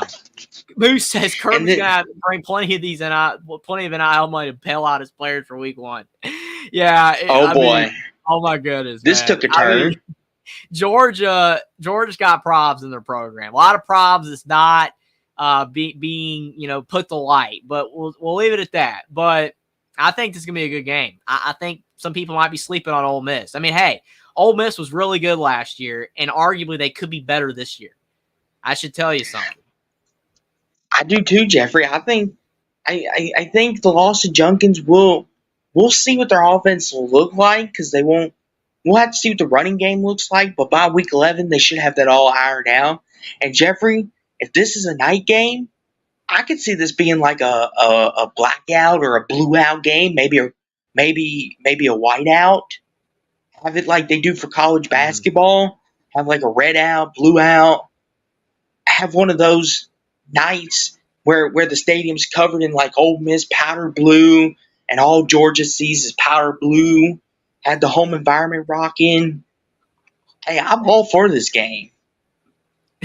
Stephen Cherry saying, I'm Jeffrey Feinbaum. I am not that big of an SEC homer here, Stephen. You know I'm a Big Ten guy too. I give the Big Ten credit when credit's due. You know, I mean, hey, Paul Feinbaum doesn't care about Indiana. So, okay. Like, I'm not Paul Feinbaum. But I'm just saying that Ole Miss is going to be good, I think. I think they're going to be really good. Well, Jeffrey, I think it'll be a really good game. Well, Jeffrey, but spoiler alert, you're not going to like number one then. No, if you're already you're not. If you're already spoiler alert, if you're already getting mad at Jeffrey saying he's a homer, oh boy. Number one, you all are going to be outraged. Hey, let's be fair. Me and Austin debated this top 10 list. I mean, he's an ACC guy for the most part. I'm kind of mixed. I know people say Grifton, but I like Alabama from birth. It's a family thing. I like Carolina's where I live. Indiana, I feel bad. You know, they suck. People make fun of them. It is what it is. Most people have several teams they like. They just won't admit it. They stick to one. It's usually the best team that they like. At least I talk about Indiana almost more than I talk about Alabama. So I try not to be a bad homer. I really, really do. I feel like I do a decent job. And the thing is, to come to your defense, Jeffrey, this is a list that me and him both came up with. So it's not Jeffrey being a homer. He didn't take it over and say, this is what's going to be on the list, Austin. You either like it or you're not going to do it with me. None of that. We both agreed on this. Yeah, we had a lot of debating. It was a lot of fluctuating in and out. I mean, we really wanted to put Georgia, Texas. I mean, arguably that's probably going to be a better game. But to get to as many teams on the list as possible, we went with Ole Miss for this game here. And I feel like it's going to be a really good game. The Georgia insults are insane. Georgia players gonna get a breathalyzer before practices and games. Hey, the thing is that it probably would be smart. I mean, like Jackson said, he said that a lot of those Georgia players can't keep their hands off the wheel when they're drunk. That's been basically 98% of their problem. Not all of them have been, but a lot of them just stop drinking the alcohol. You'll be fine. You know, I mean, you can drink it, but you can't drive. You just can't drive. Or cause public disturbances like Stetson Bennett did or whatever. I mean, as long as you don't do that, you're going to be all right. But, I mean, they don't learn. I mean, we've seen in the NFL, like where that one player – that was so sad he died because of the fact someone that was a drunk driver ran into him. And then a teammate of his got in trouble for drunk driving a week later. You don't learn from past mistakes. Don't do it. Don't drink and drive. It's insane. I don't know. But that's the whole other ordeal. Georgia's got to be smart, but I don't think the team's going to learn. I don't. But it is what it is. But regardless, I feel like this is going to be a fantastic game between these two teams. And hey, Hummus Hero admitting, my West Virginia fan is about 3% of the Ohio State fan generously. Yeah, I mean, sometimes you like other teams. You like one team the most, but there are other teams you do like sometimes. So there you go. But Jeffrey, hopefully this next pick, number 4, will make some Big Ten fans happy. Hopefully. Maybe it'll show we're not biased towards the SEC or your Jeffrey Feinbaum. Introduce number 4 to us.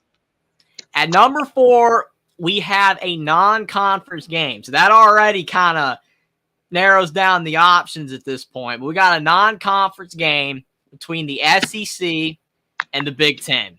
And that game is between Texas at Michigan. This game right here is massive for both teams because of the fact when you look at Michigan, no more Jim Harbaugh. He's gone. He is in the NFL. So now you got Sherrone Moore. Michigan's got some problems going on. See, where Georgia, they got some problems, but they're all good. Nothing's going on with them. Michigan's got some problems, but it's all over the news right now. I mean, we've seen it all over YouTube, TV. I mean, people are talking about the Michigan situation. How are they going to get their national championship taken away? Are they going to lose scholarships, not be able to make the playoffs? So if that happens to them, Stephen Cherry says Texas 48-17 over the Cheaters. Oh my goodness! Oh boy! Oh, the brutality. That's gonna get Moose riled up. Moose is in the chat. It's gonna be an all-out war right now. Oh boy! But if Michigan's like banned from the playoff, then that would be tough. That would lessen the, I guess you say, the importance of this game. So that's number one. Moose is saying Michigan 22-0 at home in their last 22 games. So he's confident in them being able to win. Texas, I mean, they're not used to playing up north. Obviously, it's a week 2 game, so it's not going to be cold like in Michigan. You're not going to have the snow factor, but still, Texas and Michigan are both going to at least get a game before this, right? So they're going to be able to have a tune-up before this one. Now, unlike Notre Dame A&M, unlike LSU, USC. So that helps both teams out.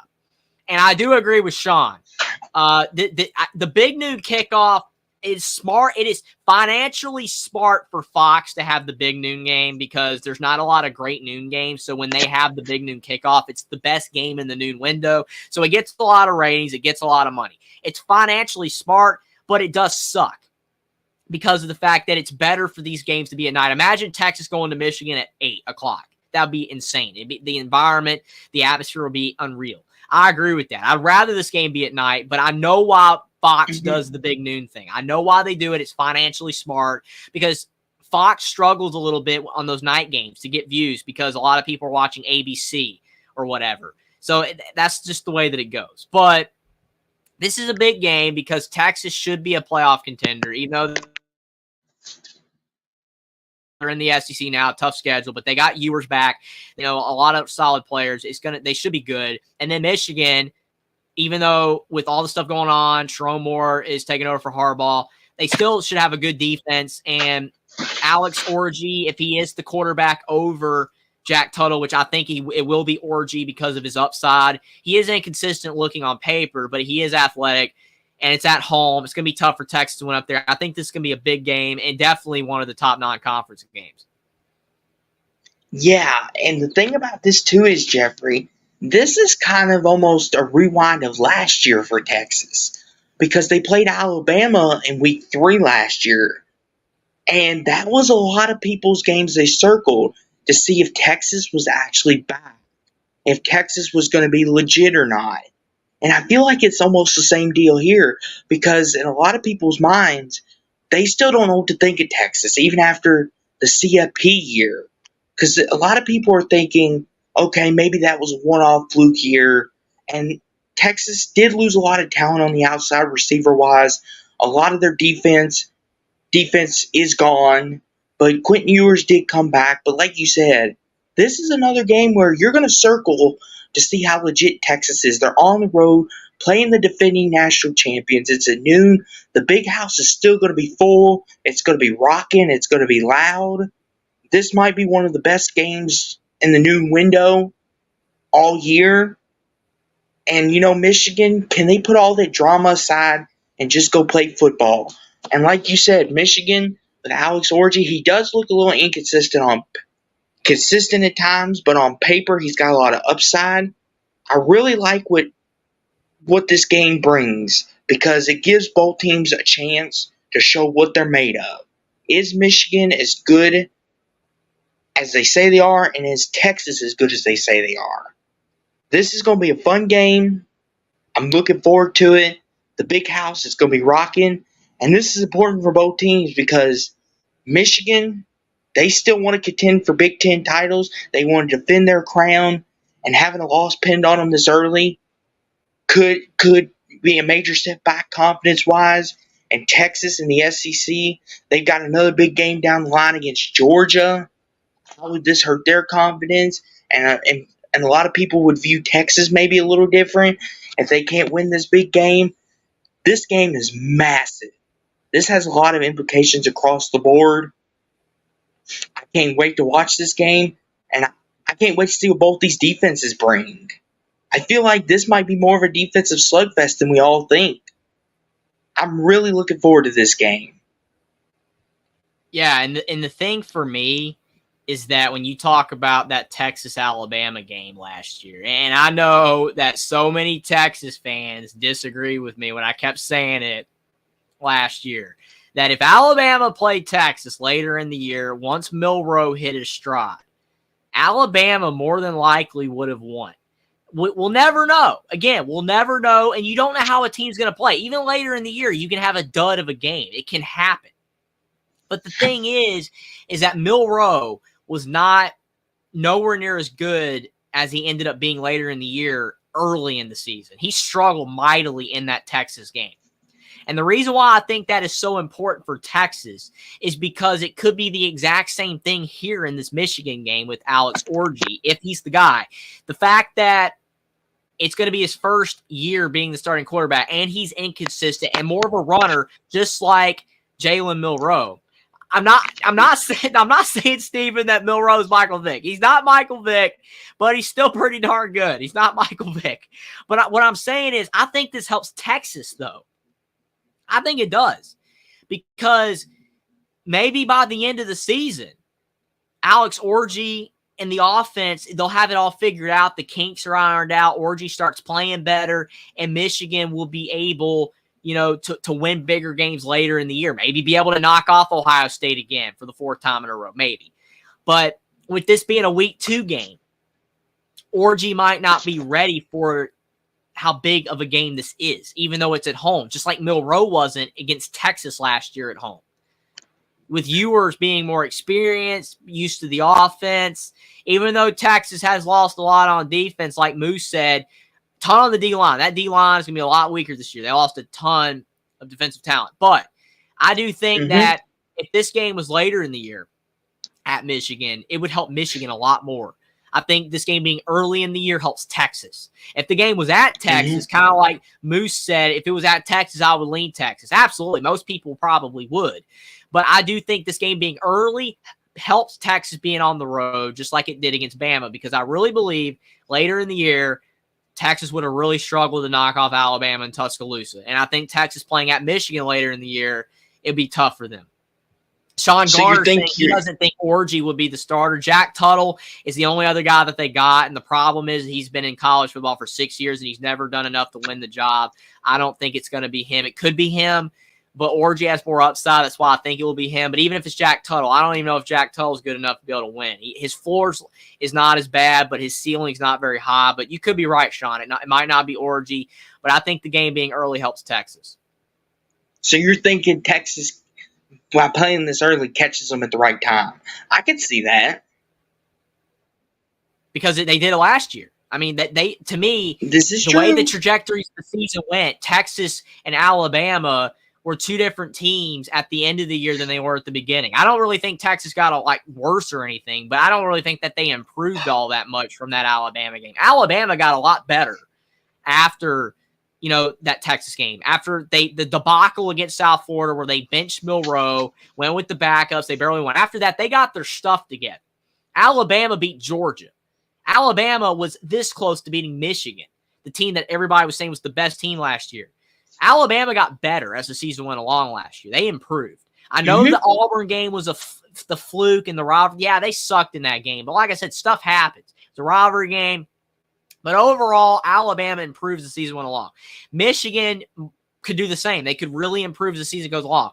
I feel like the game being early gives Texas a better chance to win. It doesn't mean they will win, but I think it gives them a better chance to catch Michigan possibly than it would be later in the season.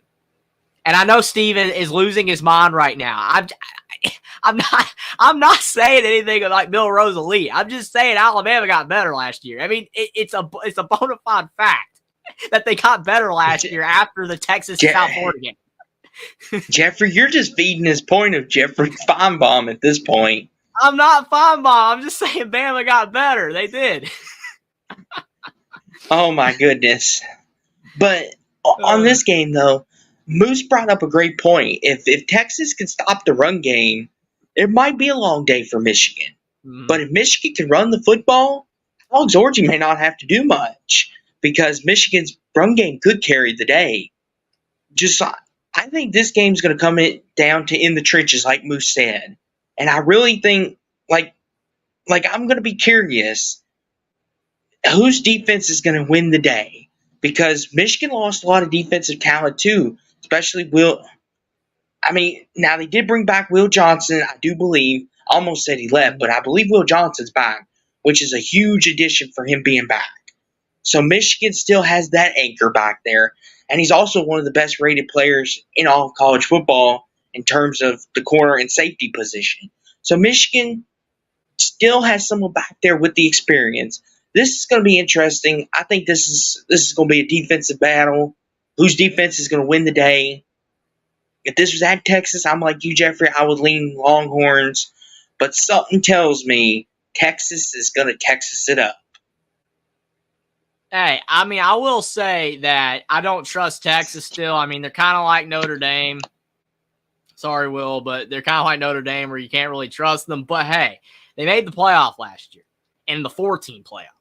Even though, I mean, it was very debatable with Texas and everything on making it. I mean, still with the Florida State thing, that whole debacle. But they made the playoff. You know, I mean, they didn't play horrible against Washington. I mean, they gave them a game. Washington almost choked it away. I mean, Texas, I think a lot of people's minds are higher on Texas. Their minds are changed a bit on Texas because of last year. I mean, they did a lot better last year than they have been doing.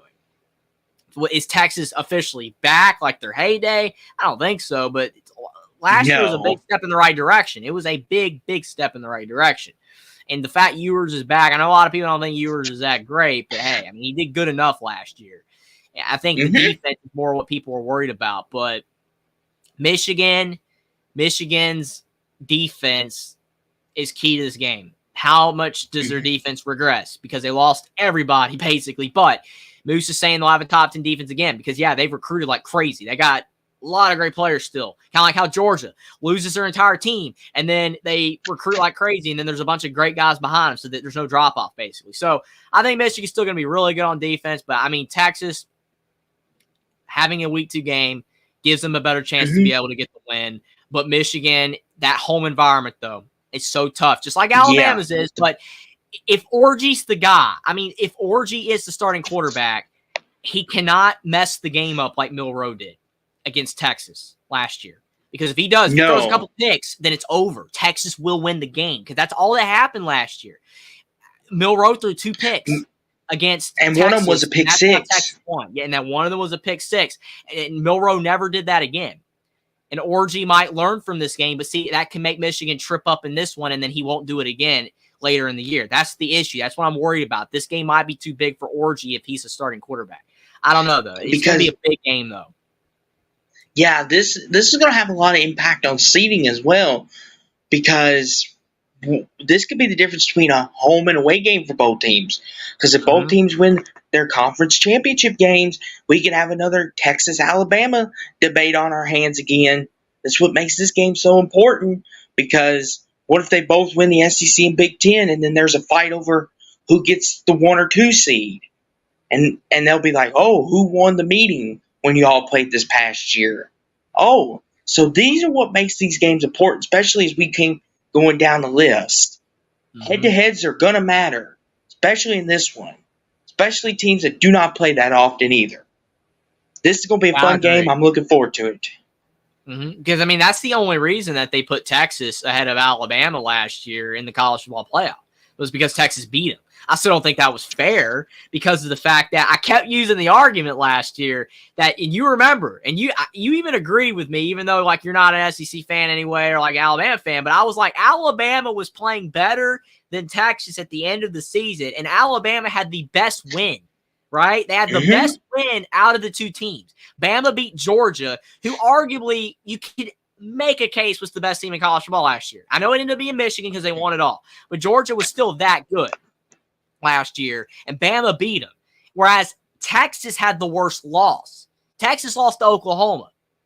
Oklahoma was a worse loss than Alabama's only loss was to Texas. That was the argument I kept making. Everybody was trashing before, but I kept saying that. That's why Alabama should have been the third team, and then Texas should have been fourth. But the head-to-head is what ultimately, see, that's what Steven's saying. He's doing. It's happening all over again, the same argument. I'm right, though.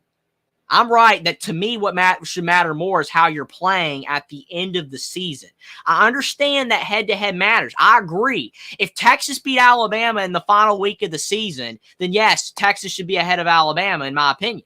But Texas beat Alabama in like week 2, week 3 or whatever. Alabama's playing better than Texas at the end of the year. That's just the way I see it. That's the way I see it. I'm not saying you're wrong, Steven, because head-to-head matters. But there were a lot of people that said that Alabama should have been third, but the pressure of the head-to-head narrative made them shut up about it.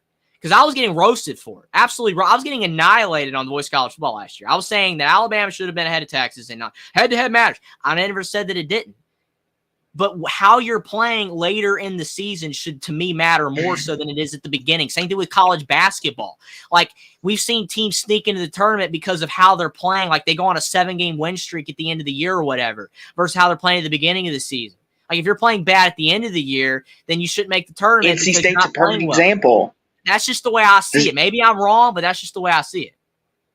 NC State's Cinderella run this past year, Jeffrey. They got hot down the stretch, won the ACC, and they made a magical run to the Final Four. It's all about timing. Yeah.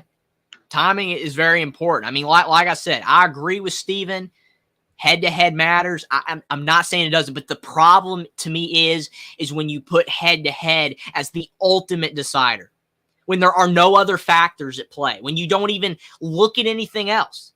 When you just look at head-to-head, you could say, okay, well, UCF beat Auburn. So since there's the head-to-head, UCF's over. That doesn't work that way.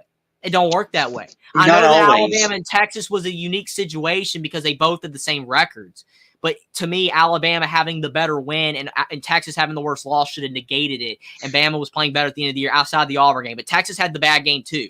I forgot which one it was against Baylor or something. They had a horrid game as well. It's a TCU. Really TCU.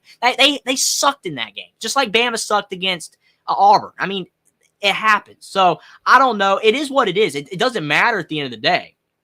I mean, neither Alabama or Texas ended up winning at all. But hey, Alabama won their first game. Texas didn't. That kind of, just saying.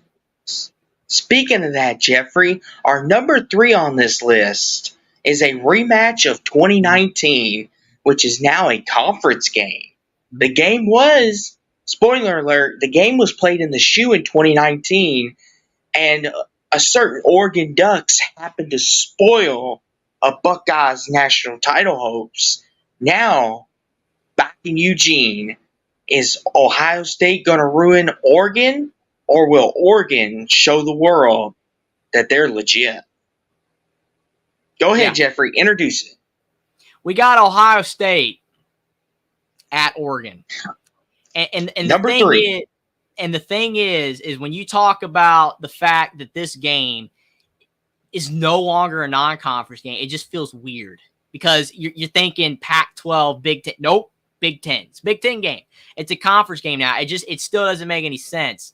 But the thing is when you talk, and Steven's saying he can't wait to hear this because he already disagreed with me with Bama, Texas. He's still saying they beat the GOAT at his house. It was week 3. Just like when Oregon came to Ohio State and beat the Buckeyes in week 2. It doesn't mean all that much by the end of the year. Same logic. I'm just saying it's the same logic. Teams improve as the season goes along. They just do. Ohio State probably beats Oregon later in that season. They didn't play good in that game. Their defense literally was just standing there looking to the sidelines, and then Oregon's just running all over and throwing all over. And they were not ready for that game. Ohio State improves as the season went along. Teams improve as the season goes along. How you play at the end of the year matters more than the beginning. This is a week 7 game. This is a week 7 game. This is a game right here that if it's week 2, week 3, same thing with, you talk about like Texas, Michigan. That's a little bit different, though, because Michigan is But earlier in the year, you can make an argument that this would help Ohio State because it's early in the season, even though Oregon does have an experienced quarterback now with Gabriel, but he's still joining a new team. But this is a middle of the year thing. This helps Ohio State. This helps Ohio State because they're going to be more ready for this game than they would be in week 2 or week 3. Ohio State, to me, is the better team than Oregon on paper. On paper doesn't mean anything. What matters is the result on the field. You have to play well. You can have a great team and play terribly, but I think this game being in the middle of the season helps Ohio State more than it helps Oregon. I think it would be better for Oregon to catch them early. And you know something, Jeffrey, that you're not mentioning? This is in Autzen Stadium. This is playing in Eugene, and Oregon at home has been one of the toughest teams to beat at home. And Ohio State, they're going into this tough road environment. And if this happens to be a late night game, if they happen to play this game at, say, like 10 p.m. Eastern, do you think Ohio State will be prepared for that? I don't think so. That's going to play right in Oregon's wheelhouse. I think this has disaster. I think this is disaster written all over it for the Buckeyes. And I know people are going to be saying that I'm an ACC guy, so my opinion don't count. But just think about it. Do you really think Ohio State playing a 10 p.m. game, do you think they'll be up and ready for that like Oregon would? So Oregon's used to doing that. Oregon's like, oh yeah, we used to play Pac-12 after dark all the freaking time. Whereas Ohio State, they'll be, yeah, so, I mean, you're ready to go to bed. I mean, you're used to, the East Coast and everything. I think Ohio, if I recall, is in Eastern time. So, I mean, it's a 3-hour difference. I mean, it definitely is tough. And the travel as well. I mean, you're traveling to the West Coast. It's a long ways away. Stephen Cherry, though, being uber confident, which I don't blame him, the Buckeyes win. They win and they win and they win. They just have beat Michigan recently, but they're really good at knocking off everybody else for the most part. 10-1 against the Ducks. We're not worried about them. But the problem is that the last time they played, they didn't win. Oregon's good right now. They're really good. I still believe that this game being in week 7, though, helps Ohio State. I really do. If this was earlier in the year, week 2, week 3, week 4, I think that it would help Oregon more. But like Austin said, this game is at Oregon. Autzen is an insane environment. It absolutely is an insane environment. Even though it's not one of the biggest stadiums, it's still got a fantastic home environment. One of the probably most underrated in college football. And Ohio State is not used to playing, a lot of games like this on the road against fantastic teams like this. And it doesn't happen very often. And another thing is, Jeffrey, it's another trench warfare. Oregon's offensive line against Ohio State's D-line. And can Oregon's offensive line push around Ohio State's D-line? If they can do that and get Dylan Gabriel some time and get a nice little running game going, Ohio State could be in for a little bit of trouble. Now, Ohio State's got their own running game on their side, and you can kind of flip it. Can Oregon's defensive line stop Quinshon Judkins, Tavion Henderson, arguably the best running back combo in college football? This has got stars lined up across it on both sides. And, Sean has mentioned multiple times how this is the most loaded roster he's seen in Ohio State in quite a while. But I feel like Oregon's just as equally as talented, and maybe you can make a case that they're even better in some people's eyes. I think this is a game they're almost evenly matched. I would give the slight edge to the Buckeyes. That they're better. But it's not much. And the reason that they're better is because, hey, we talk about Clemson not using the portal. Ohio State used the portal. And if it wasn't for the portal, Ohio State would not have this team right now. Because all I heard last year, and I'm not dissing on Ohio State fans, but all I heard last year is that Kyle McCord sucks. Kyle McCord sucks. Well, you know what? Will Howard, is he that much of an upgrade over Kyle McCord? I don't know. He is better, but I don't know how much better he is. And I think a lot of people agree with that. I do not think Will Howard is like this much better than Kyle McCord. I think it's like this. I think he's a little bit better. Kyle McCord actually did good last year. He did not have a bad touchdown-interception ratio. The one thing he didn't have, No. He did not have the explosive factor like the previous QBs had, like C.J. Stroud, Justin Fields, that could just do a big play. He's just kind of vanilla. It was mostly underneath stuff. It wasn't a lot of down the field sometimes, but not a lot. That's why I think a lot of Ohio State fans trash Kyle McCord. It's like, well, he's just not explosive. He can't get us the big play, the big game, whatever.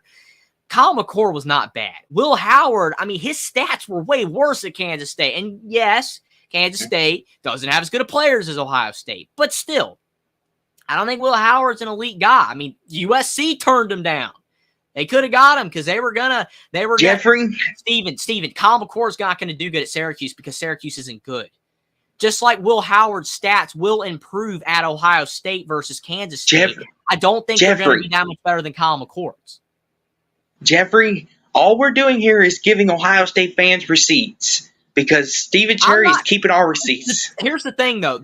Receipts all you want. You print it up and you go like print every word that I say. I don't mind. It's cool with me. I'm not picking who's going to win this game. I'm not doing that. And I did say that I think that it helps Ohio State that this is a Week 7 game. Because if this was Week 2, loss, L for Ohio State. Ohio State loses this game if it's Week 2. Because they did it before.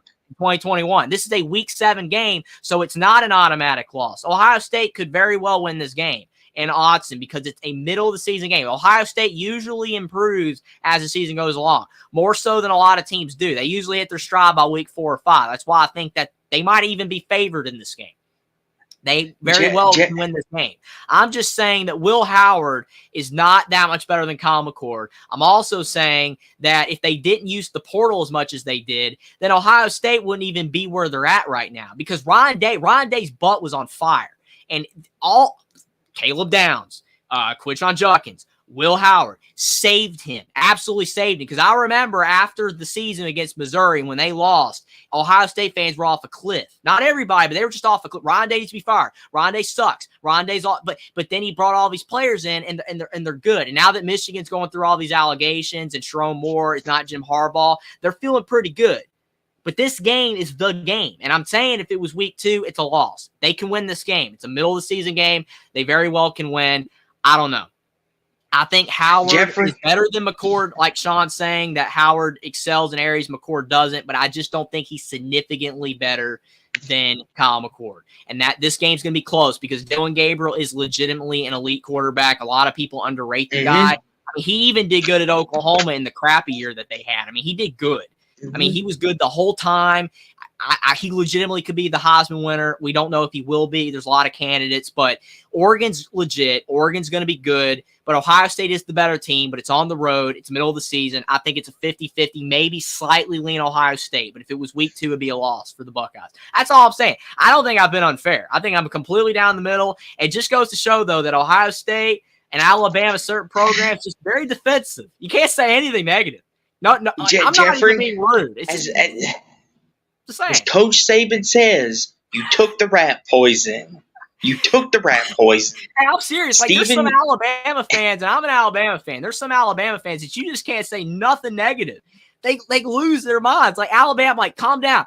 Just because I said, like, I literally, you remember when I made the video last year and I said Alabama was going to go 10-2? Alabama fans lost their minds. They were like, how dare you say they're going to lose 2 games? I undersold Bama. They lost 1 game. Literally, I was actually like a little bit lower on Bama, my team. Okay, I was. People acted like they thought I was saying that Alabama was trash. Like, no, I didn't. Yeah, Jeffrey. Some of the comments you got were like, brutal. People thought, they were like, how dare you say 10-2? And that's a. But to finish up on this game, I will say. It's going to be Autzen Stadium, Week 7. I think it's the first big test for both of these teams, I believe. So both these teams are going to get some warm-up games in, kind of get used to their new teams. I think Dillon Gabriel, he showed big game presence last year against Texas when he took them on that game-winning drive, found Nick Anderson, and he showed he's a big game baller. I think he's going to come ready to play this game. This is going to be an exciting game. I wouldn't be surprised in the least if Oregon wins. Me neither. If you tell me right now, if you say Oregon's going to win by a touchdown, I wouldn't even blink at you. I'd be like, what? I wouldn't be shocked. Because I think that's how good Oregon is. Steven Cherry says, have a good night, fellas. I got to go to work. I hope you have a fantastic night, Steven. Always appreciate you for stopping by and love the chat tonight. I'm enjoying talking about college football. I cannot wait. Receipts. I never said they'd lose. But I hope you have a great night, Steven. Always appreciate you for stopping by.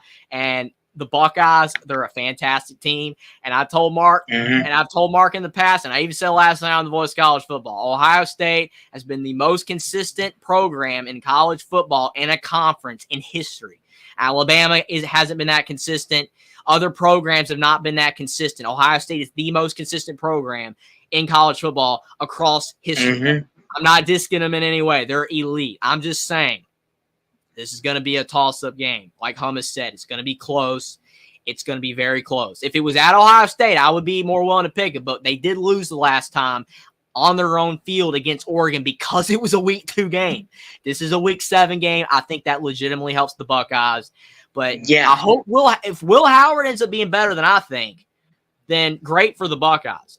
If Will Howard's a lot better than I think, they're going to be really good. I don't think he's that much better than Kyle McCord. I think he's better. I just don't think he's a lot better, but only time will tell. I could be wrong on that, but I think it's going to be a 50-50 game. Maybe lean Ohio State a little bit, but it's going to be a fantastic game, and that's why it's at number 3 on the list. I can't wait for this one. Yeah, it's a very important game. This could decide who's playing for the Big Ten championship game, and this game means the world to both teams. But, Jeffrey, are you ready to stir the dust up now? Because in number 2, oh, boy. Yeah, Steven's leaving at the wrong time. Steven is leaving at the wrong time. I hope he's here for just one more second because I know he's going to be mad. He's going to be infuriated. The level of frustration is going to go off the charts for this because you're assuming this game's going to be number 1. You're assuming it's going to be number 1. Moose, Sean, they're going to be blowing a gasket here in just a second. Go ahead and reveal it, Jeffrey. At number 2. And we debated this. We debated this for a very long time. And I didn't have all the influence here. We were 50-50 on this. We talked about it, but with all the circumstances, at number 2, Michigan at Ohio State. We didn't put a number 1 this year. We didn't do it like last year. There's a game that we got at number 1. But I know deep down, all you guys are probably really mad right now. I don't blame you. But here's the thing. Yes, the implications because both teams should be good. Both teams are probably going to be CFP contenders as long as Michigan is. And the fact that Michigan's beaten them 3 times in a row, I mean, it's going to be a massive game. But the thing is that we don't know how good Michigan's going to be. We really don't, especially with all this that's going on. Like, how will there be a big step back? It's at Ohio State. What if Michigan has like 2-3 losses maybe? Then that kind of drives down this game a little bit. I don't know. I really don't. I just feel like Michigan's uncertainty and the fact that this game's at Ohio State, I don't know, it just kind of puts it a little bit behind for me. I don't know. You'll see why we have game number 1, and I'll explain when we get to game number 1 why we have the game at number 1. Because if this was Ohio State at Michigan, it's number 1 to me. I just feel like being at Ohio State and Michigan's uncertainty, I don't know. It doesn't feel as big. Plus the fact that there's a good chance these two teams could be playing each other 3 times in the same year, possibly, that whole thing. It lowers the impact of the game a little bit. It just does.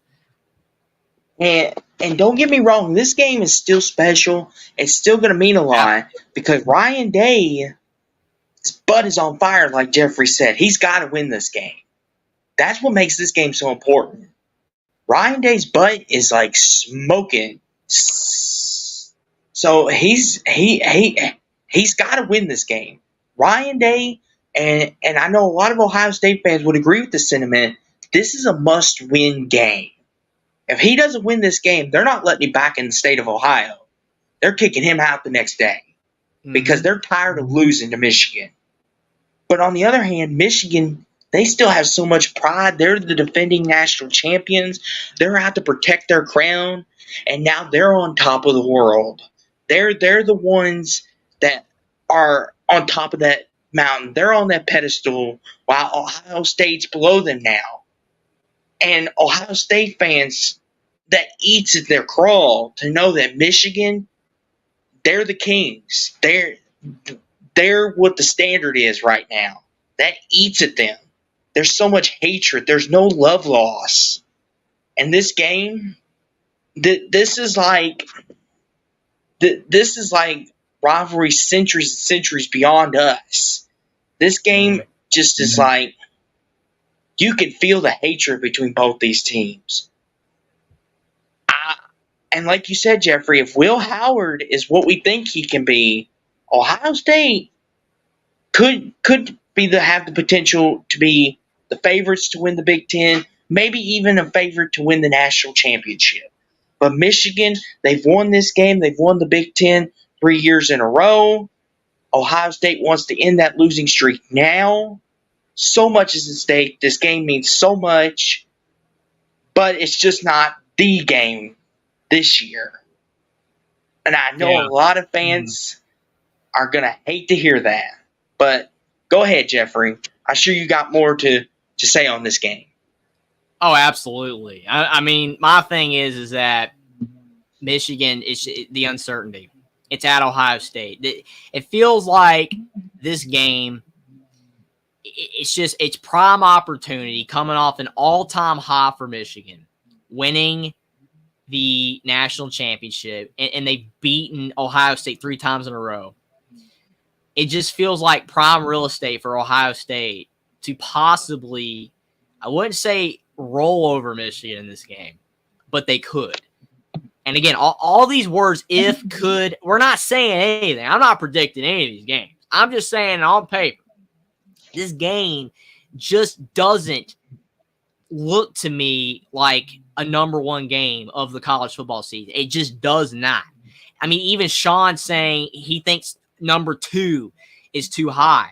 Oregon has a better team than Michigan as it stands. I agree. And I actually thought about that game being number 2. I really did. And I think we talked about it maybe for a second. But, I mean, you really couldn't drop this game to 3.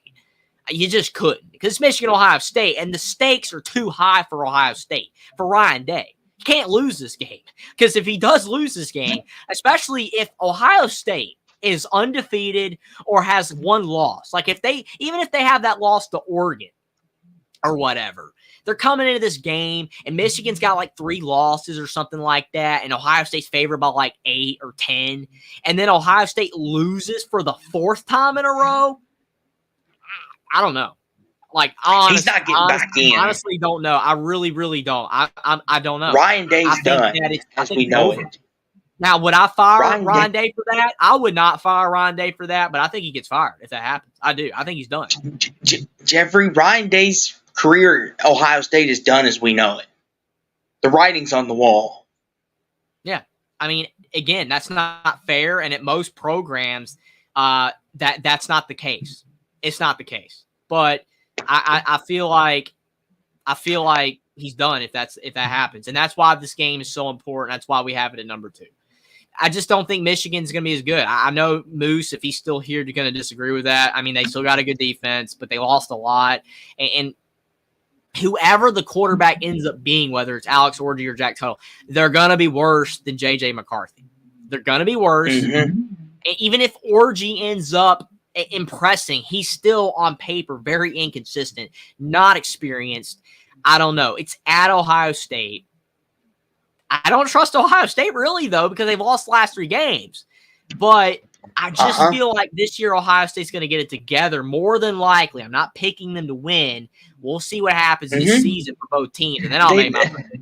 And the thing is, too, Jeffrey, they built, not to cut you off, but they built this team to beat Michigan. They added Junkins. They added Will Howard. Yeah. And they built this team to beat Michigan, almost specifically to beat Michigan. Like, nothing else matters. If we don't beat Michigan, they don't care what they do.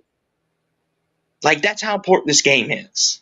Yeah, and Helmut Zero said, he could lose, but he'd have to win the CFP to keep his job if it happens.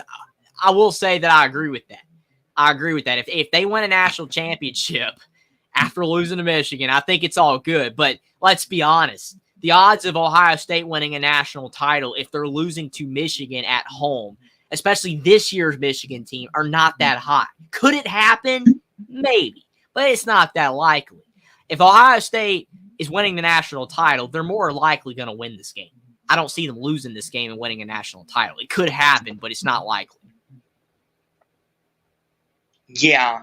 I think, if they do win the national title, I still think they'll put the asterisk of, you still couldn't beat Michigan, though. Oh, they'll still be upset. They'll still be upset.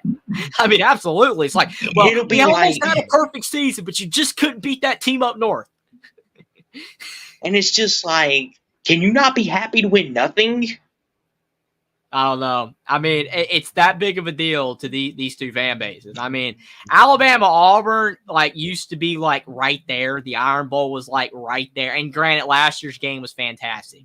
But Auburn was not on that level, though. Auburn played the game of their life, and Alabama didn't play all that good. But still, Alabama, Auburn is not seen on Michigan, Ohio State levels of rivalry. No other rivalry comes close. There's a lot of great rivalries, but no other rivalry comes close to this one. Alabama, Auburn has had moments where it's been as good as this one on paper. The kick six. But Michigan, Ohio State, the kick six, that time period, man, Alabama, Auburn every year. It was the game. Not to give you flashbacks. The flashback. I will never get that game out of my mind. Charles Davis down the right sideline, 20, 15, 10. Auburn wins. I'm why did you take the field goal? I mean, oh my goodness. But see, this point though, Hummus Hero makes though. Let's not forget there's a potential rematch now. Also, that's why I think this game's number 2. True. Yeah, the specialty's gone. It's not as big of a game. It's not as big of a game anymore. It just isn't. Specialness is gone. That's the problem with the 12-team playoff and now no divisions because these two teams can rematch in the Big Ten championship game as well. I don't know. It just is this year. It's not number 1. There could be future years where this game's number 1, but with all the uncertainty of Michigan, I don't think it's number 1. Now I will say, is this going to be a fantastic game? But I think at number 2, it's fair. I've seen a lot of people in chat saying who our number 1 should be. I wanted this game to be on the list. I wanted this game to be on the list. We talked about it. But this is a problem. We did. The chat is saying that this game should be number 1. Georgia at Texas. Look, okay, hold on. Oof. Let me back you up, Jeffrey. I want to defend you because they'll be like, Jeffrey's an Alabama homer. We can't trust him. Okay, so let me back Jeffrey up on this. So we debated this back and forth. Me and Jeffrey, we were up until almost 1 a.m. debating all this. And Jeffrey really wanted to put this game on here, but I talked him out of it because I told him, I said, we cannot have 3 Georgia games. That's not fair. That's not right. That's not fair. The number 1 game had to be on the list, but if we put Georgia, Texas on the list, then Georgia would have been on the list 3 times. And that's not fair to the ACC and Big 12. We couldn't do that. So then we would have had to knock off Notre Dame A&M or Georgia Ole Miss. I mean, I guess we could have knocked off Georgia Ole Miss, but then Ole Miss wouldn't have been on the list. Ole Miss is a top 10 team. Yeah. I mean, I feel like we did a pretty good job having a balanced list. We didn't put any team more than twice, and we represented every Power 4 conference. So that's why Georgia, Texas is on the list. We did the criteria. That's why Georgia, Texas isn't on the list. It's a top 10 game, though. It's a top 10 game. It is. We're not saying it's not. We want you to understand that. If we did a top 15 list, yes, you would have seen it on the slideshow. But we just couldn't put Georgia 3 times. We tried to balance it, make it fair.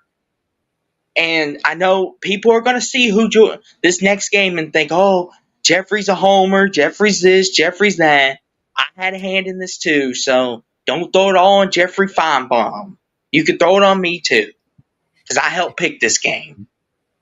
But our number 1 game in college football, and it's a game people are getting sick of seeing every year of 2024. But it's the best game. It's Georgia at Alabama. And the reason why we put this game number 1 is because it's at Alabama. If it was at Michigan, if it was Ohio State at Michigan, I really, really think we might have put that game number 1. But this game, if it was at Georgia, this game would be lower. If it was Alabama at Georgia, this game would probably be at 9, or probably 8 or 7, because we had to have those 2 at the bottom. Probably 8 or 7. But this is the number 1 game because, I mean, even though Georgia, Alabama, I mean, no one really looks at it as a rivalry like Ohio State, Michigan, but it's become just kind the of name a rivalry. brand. they're literally border states, just like Ohio State, Michigan. They play all the time, and they've had a lot of classic games. Georgia's probably going to be the best team in college football this season, most likely, unless it's Ohio State or some other team. And Alabama should still be top 10 good. This game matters a lot. Jeffrey, the name brand of this game, Georgia, Alabama. Hummus, we explained this game is a top 10 game. Texas, Georgia should have been on our list, but we couldn't do it because Georgia would have been on the list 3 times. Georgia, Texas is better than Georgia, Ole Miss. We could have taken that game off, but Ole Miss wouldn't have been on the list then. We have Texas on the list. That's how we did it. Texas, Georgia is a top 4 game. It should be in the top 4. But that's how the criteria worked out. It's a flawed list because we wanted to include the Big 12 and the ACC, and we didn't want to include a team more than twice because it should be on the list. I know it makes the list somewhat flawed, but we wanted to include as many teams as possible, like Notre Dame and Ole Miss and Tennessee. We could have taken those teams off, and then we would have been able to put Georgia, Texas, because it should be on the list. But it is what it is. I know that it makes it somewhat flawed. But Georgia, Texas is a top 10 game. I agree, 100%. But that's how it is. And like you said, Jeffrey, not to cut you off, but if we did that, this list would just be Big 10, SEC. Absolutely. And that's the sad thing. And that's not fun. It would have been just Big 10, SEC because realistically, I mean, think about it. Arizona, Utah, and Clemson, Florida State. We could have found like 5 or 6 games from the Big 10 or the SEC that were better than those. Michigan, Oregon, Alabama, LSU, Georgia, Texas, Oklahoma, Texas, Ole Miss, LSU, Penn State. All those games were better than those. They all were, all of them. But then they wouldn't have been represented, and those games are still important because those teams are going to be in the playoffs more than likely. That's the thing. Because the playoffs are not just SEC Big 10. They're also Big 12 ACC, so that's why they had to be represented. And that's what people misconstrue is now with this 12-team playoff, 8 out of the 12, Jeffrey, are going to be from the Big 10 SEC, which is bad for the sport because we now have a monopoly. But I mean, you can blame the NCAA and these conferences with all this expansion and the 12-team play, the way everything's going. You can blame all that. I don't like it like this. I like the way college football was back in the 80s and 90s when all the conferences were pretty even, Steven. It's so blown out of proportion now. The Pac-12 is gone. The Big East is gone. The Big 12 and the ACC are leagues behind the SEC and the Big 10. You realistically, in most years, you realistically could have a 12-team playoff of just the SEC and the Big 10. There will be years probably where that happens, where the 12 best teams in college football are all from those 2 leagues. And I know some people are going to say, no, most years, it probably will happen that way. I mean, look at the SEC right now. I see 7 teams in the SEC on paper that are probably better than every team in the ACC and the Big 12. I know some people disagree with that, but preseason. Look at the SEC. You've got Georgia, Bama, LSU, Texas, Tennessee, Oklahoma, Texas, Ole Miss. That's 7 teams from the SEC that are all better than the ACC and the Big 12 probably. There's no way Ole Miss is going to be worse probably than Florida State. There's no way that Tennessee's probably going to be worse than Arizona. Maybe it happens, but it most likely won't. And that's the thing. The 12-team playoff is flawed because they want to have the Big 12 and the ACC and one non-power 4 conference represented. But those teams in most years aren't even worthy of making it because of the fact that those conferences are worse now because those conferences' best teams are gone. The ACC still isn't, but the ACC's gotten worse over time. So, and the thing is, too, is, Jeffrey, about this, and before we get back on this game, is a lot of years, Jeffrey, we might have an 8-4 Big 12 champion. That's how far behind the leagues are. West Virginia can go 8-4 and win the Big 12. And then there's going to be people saying that those conferences should not be in the 12-team playoff. And I really can't disagree. I really can't, because you want the best matchups, but nobody wants the Big Ten and the SEC to be the only two represented, because then that creates the idea of the super conference breaking away from the other teams and then creating like the top league and then below. It's a messed up thing. That's why all this realignment, all this, it's a bad thing. It is bad for the sport because it creates all these extra problems that now you have to fix, which makes more people unhappy because there's more issues. It's a never-ending thing. The more issues you try to fix, it creates more issues. That's how it works. College football right now is pretty much a train wreck. It's a financially viable train wreck because they're making more money than ever before, but it's still a train wreck. And it's not going to get any better with the more moves that are made. Because what if the playoff gets expanded to 24 teams or 36 or whatever, and then you could just say, well, just put all the Big Ten SEC teams in. I mean, I don't know if that'll ever happen. I really don't, but we'll see. But like me and Austin have both said, the 12-team playoff really doesn't even need the Big 12 and the ACC. I'm glad they're still being represented, but it don't make sense. It just doesn't make sense. Because if you have an 8-4 team from the Big 12 and over a 9-3 team from the SEC, that's just broken. It's broken. But back on to our number one game of this list, what the people came to see, and, you know, Georgia, Alabama, just the name brand sounds good. I mean, the week of this game, Jeffrey, all the TV stations, that's all we're going to see all week. Georgia, Alabama. And the thing about it, too, is, Jeffrey, Alabama's had Georgia's number. Let's be honest. People act like Georgia is the most dominant team in SEC history all of a sudden, but Alabama's had their number. Yeah, Georgia got them the one year in the most important game of the year, but what happened last year? Alabama won. What happened the year Georgia won the title? Alabama got him. Alabama, who can ever forget the Tua to Devontae Smith, the second down in 26. Bama wins on a walk-off in overtime. Alabama has Georgia's number. It's just like, and the thing is that makes this game is it's in Bryant-Denny Stadium. It's a nighttime game. Now, Nick Saban is no longer here for this game, so that's going to be a huge difference. It's going to be up to Kalen DeBoer, but just something about Alabama, Georgia. Alabama has their number, and I feel like this has got the potential to be a classic. You know, Jalen Milroe against that tough, rugged Dogs defense. Carson Beck, you know, can he exercise the Georgia Bulldog demons against Alabama? This is going to be fun. I cannot wait. It's week 5, and we're just getting into the appetizer of the SEC slate. And they're already bringing out the T-bone steak dust, Jeffrey. They're making it sizzle. Mm-hmm. This is – I can't say enough good things about this, Jeffrey. Go ahead. Oh, this game is fantastic. I know people probably get sick of this game because of the fact it's been played so much, but hey, Michigan, Ohio State's played a lot. Could even play more so now with the big, you know, if they're both in the Big Ten championship game or in the playoffs. Same thing here. I mean, Georgia, Alabama's played a lot, but Alabama has pretty much owned Georgia, just like Ohio State owned Michigan for the longest time until that flipped. Georgia got them once. But last year, even I picked Georgia to beat Alabama in the SEC championship game. I thought Georgia was going to win, and Bama beat them. I picked Alabama. So, literally, like you picked them. I didn't even pick them. You did, and I didn't. I thought Georgia, I'm like, they're the better team. I trust them. Alabama just barely beat Auburn. They're not going to win. The thing, too, they won. And here's the thing, Jeffrey. I got called crazy. Yeah. I had people in my comment section saying, you're nuts. Why are you picking Alabama? And I was just said Nick Saban has Georgia's number. And what happened? He did it again.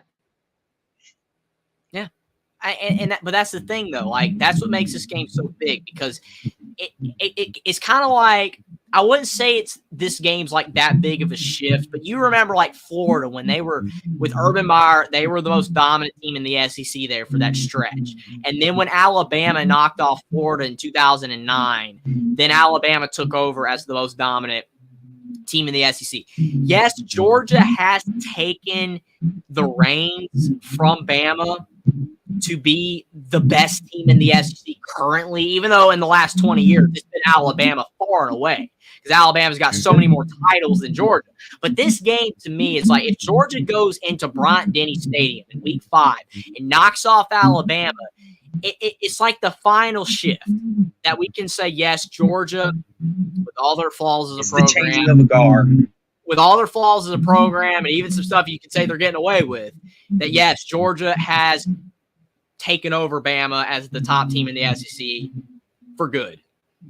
I don't want to say it like that, but it feels like this game is like Alabama's last chance now with a new coach to prove that they haven't fallen behind Georgia significantly. Because even I will admit, I've even made videos on this channel, on Only Talk Sports, on my channel. I have said that Georgia is the best team in college football right now. Alabama was for the last 15 years, but Georgia is currently.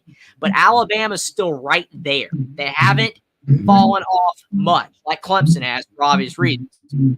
But if Georgia can go to Alabama and knock off in Week 5, no bull of it being in Week 2, Week 3, like this is kind of starting to get in the middle of the season. If Alabama drops this game, especially by like 2 touchdowns or more, that's a big shift. It's like, yeah, Alabama's significantly behind Georgia. And both these teams are going to be in the playoff conversation. Both these teams have a shot to make the SEC championship game. This is a massive, massive game. Huge game for both teams, but I think it's an even bigger game for Alabama to stay right on Georgia's heels, that they haven't fallen off by a decent amount behind the Bulldogs.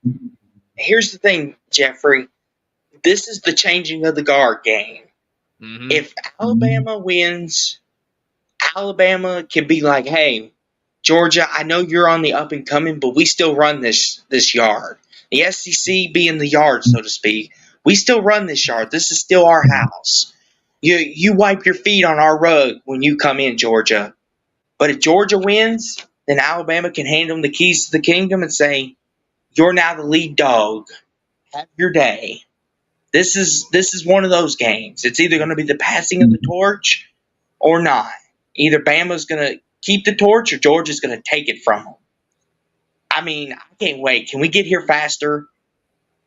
Oh, I can't wait for this game. It's such a big game. I mean, and it sucks that Michigan, Ohio State couldn't be number 1, but I just really feel like of these 4 teams, you look at Georgia, Bama, Michigan, and Ohio State.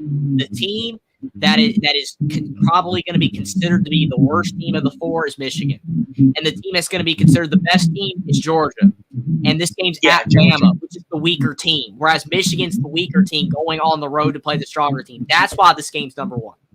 That's why it's number 1. Michigan, Ohio State's going to be a darn good game. It might have the more significance because it's the rivalry and all that, but this game, only other one was Georgia Tech, but we already explained why it wasn't on the list. This game's number 1. It just makes sense. It is. And it has so many stakes to show, is Alabama still legit? Are they still at the top? If not, we can say, yes, Alabama's still a great program.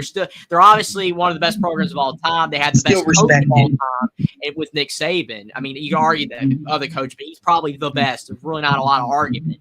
But that Alabama now in 2024 and moving forward, that they're a second-tier team in the SEC. They're not number 1 anymore. That this game is the final determining factor. Such a big game. It's such a big game, huge stakes. And the winner of this game more than likely is going to be playing for the SEC in Atlanta later that year. Huge, impactful game. This is almost, Jeffrey, like when you get like the Patriots against whoever the favorite was against on the AFC side when we used to get those special matchups. I mean, the NFC side. Like when the Patriots Seahawks played that one year, that was like special. Like, this doesn't come around all that often either, except if they play in the postseason. Like, to see this on a regular season schedule, I mean, nothing better. Nothing better. For sure. I mean, the thing is that, I mean, I would say, your odds of seeing the game is greater because of the fact that with no divisions, I mean, Georgia was in the East, Bama was in the West, so like they didn't play each other in the regular season like every 2 to 3 or 4 years or so. Now with like the way the schedules work out, where you're no divisions, you're going to be seeing Georgia, Alabama probably every 2 years or so. not every year, but it's going to the way the schedules are going to rotate and the amount of teams in the SEC and the amount of conference games you play. They should be seeing each other slightly more frequently. But you're not going to be seeing Alabama, Georgia at the rate you're going to see Michigan, Ohio State possibly. You're not going to see that 3 times a year thing really happen hardly ever because Alabama, Georgia won't play each other every year anyway. So that kind of makes this game, I guess, slightly, for this year anyway, a bigger deal. So, yeah, I mean, I don't really have much else to say about this game. I mean, I'll admit that Georgia's better than Alabama right now as a program, but Alabama still, has that, level of respect in college football for what they've done in the last 15, 20 years. And even though they got a new coach, Kalen DeBoer, people are high on him. They think that he's going to be really good. And they did retain a lot of their players. They lost a few players. Like Louisville did get one receiver from Alabama. Alabama lost a defensive player to Ohio State. It wasn't perfect, but they still got a fantastic team. And it's at home. It's just going to be such a big game. I mean, that crowd's going to be on fire. I mean, it is going to be rocking and rolling. I mean, tickets for that game are going to be high, like really high. I mean, it's going to be hard to get into that thing, even with 100,000 seats. People want to see this game. It's probably going to have 10 million plus viewers, especially ABC. It's going to be a lot of ratings. It's going to be a massive game. And I mean, if Georgia loses this game, I mean, the thing is, like, a lot of people are like, even though Georgia is like presumably supposed to be the best team next year, I mean, we don't really know how Carson Beck's going to do. Like, is he going to take a step forward? I mean, is he going to really improve? I mean, Georgia, I mean, like I said, they got a tough schedule. They got a really tough schedule. It's a lot harder than it's been, So, I mean, like in the past, I mean, we could have put Georgia on here 4 times. A lot of people said that Georgia won all these games because their schedule is so easy. This schedule is really hard. I mean, they could lose 2 games this year. You never know. Jeffrey, to put a ball on this, we could have put Georgia on here 4 times if you include Tennessee. That's how bad their schedule is this year. So, I mean, but my final thoughts on this is magic waiting to happen. I'm excited for this game. This is probably going to be the most anticipated game of the year. I'm looking forward to it, and this has been fun, Jeffrey. I mean, we don't do this very often, but these are the 10 games that we think will have the most impact on the season, that we think will be the most important to the CFB season. We could be wrong. They could mean some of these games could end up meaning nothing because, the way some teams get better or worse over a year, like you said, Jeffrey. Who knows? But I hope you guys enjoyed this just as much as we did. And hopefully you like, comment, and subscribe to both of our channels. We're creating fantastic content over here. And Jeffrey, where can the people find you if they want to stalk you, as our friend Ben says? Absolutely. Thanks for stopping by, Dave Brown. Really appreciate you for coming into the chat tonight. And Planetary Healer. You guys have been talking about Arkansas football. Hopefully the Razorbacks have a decent year, but really appreciate you guys for stopping by. Same with Hummus Hero as well. Thanks, Jeffrey Dawson. Great show as always. It's been a blast. I haven't been making as many videos recently. I mean, it's been a busy summer, but college football, I mean, we're almost getting to the single digits. Amount of days left for the season start. I cannot wait to see all of these big games. And like Austin said, even if some of these games do not end up being that important, I think a lot of them will be, even if a couple of them don't. Like I said, a lot of those honorable mentions could have been honored, but the way the criteria worked out. But very, very excited for the season. Had a lot of fun doing the show tonight. But you can check me out at Only Talk Sports on YouTube and Jeffrey at Only Talk Sports on Twitter. Try to almost every single day over on Twitter, but on YouTube, I'm going to be starting to make more videos as the college football season gets closer. As the season's going along, be doing predictions again. Don't know if I'll be doing like predictions with other people or by myself. That's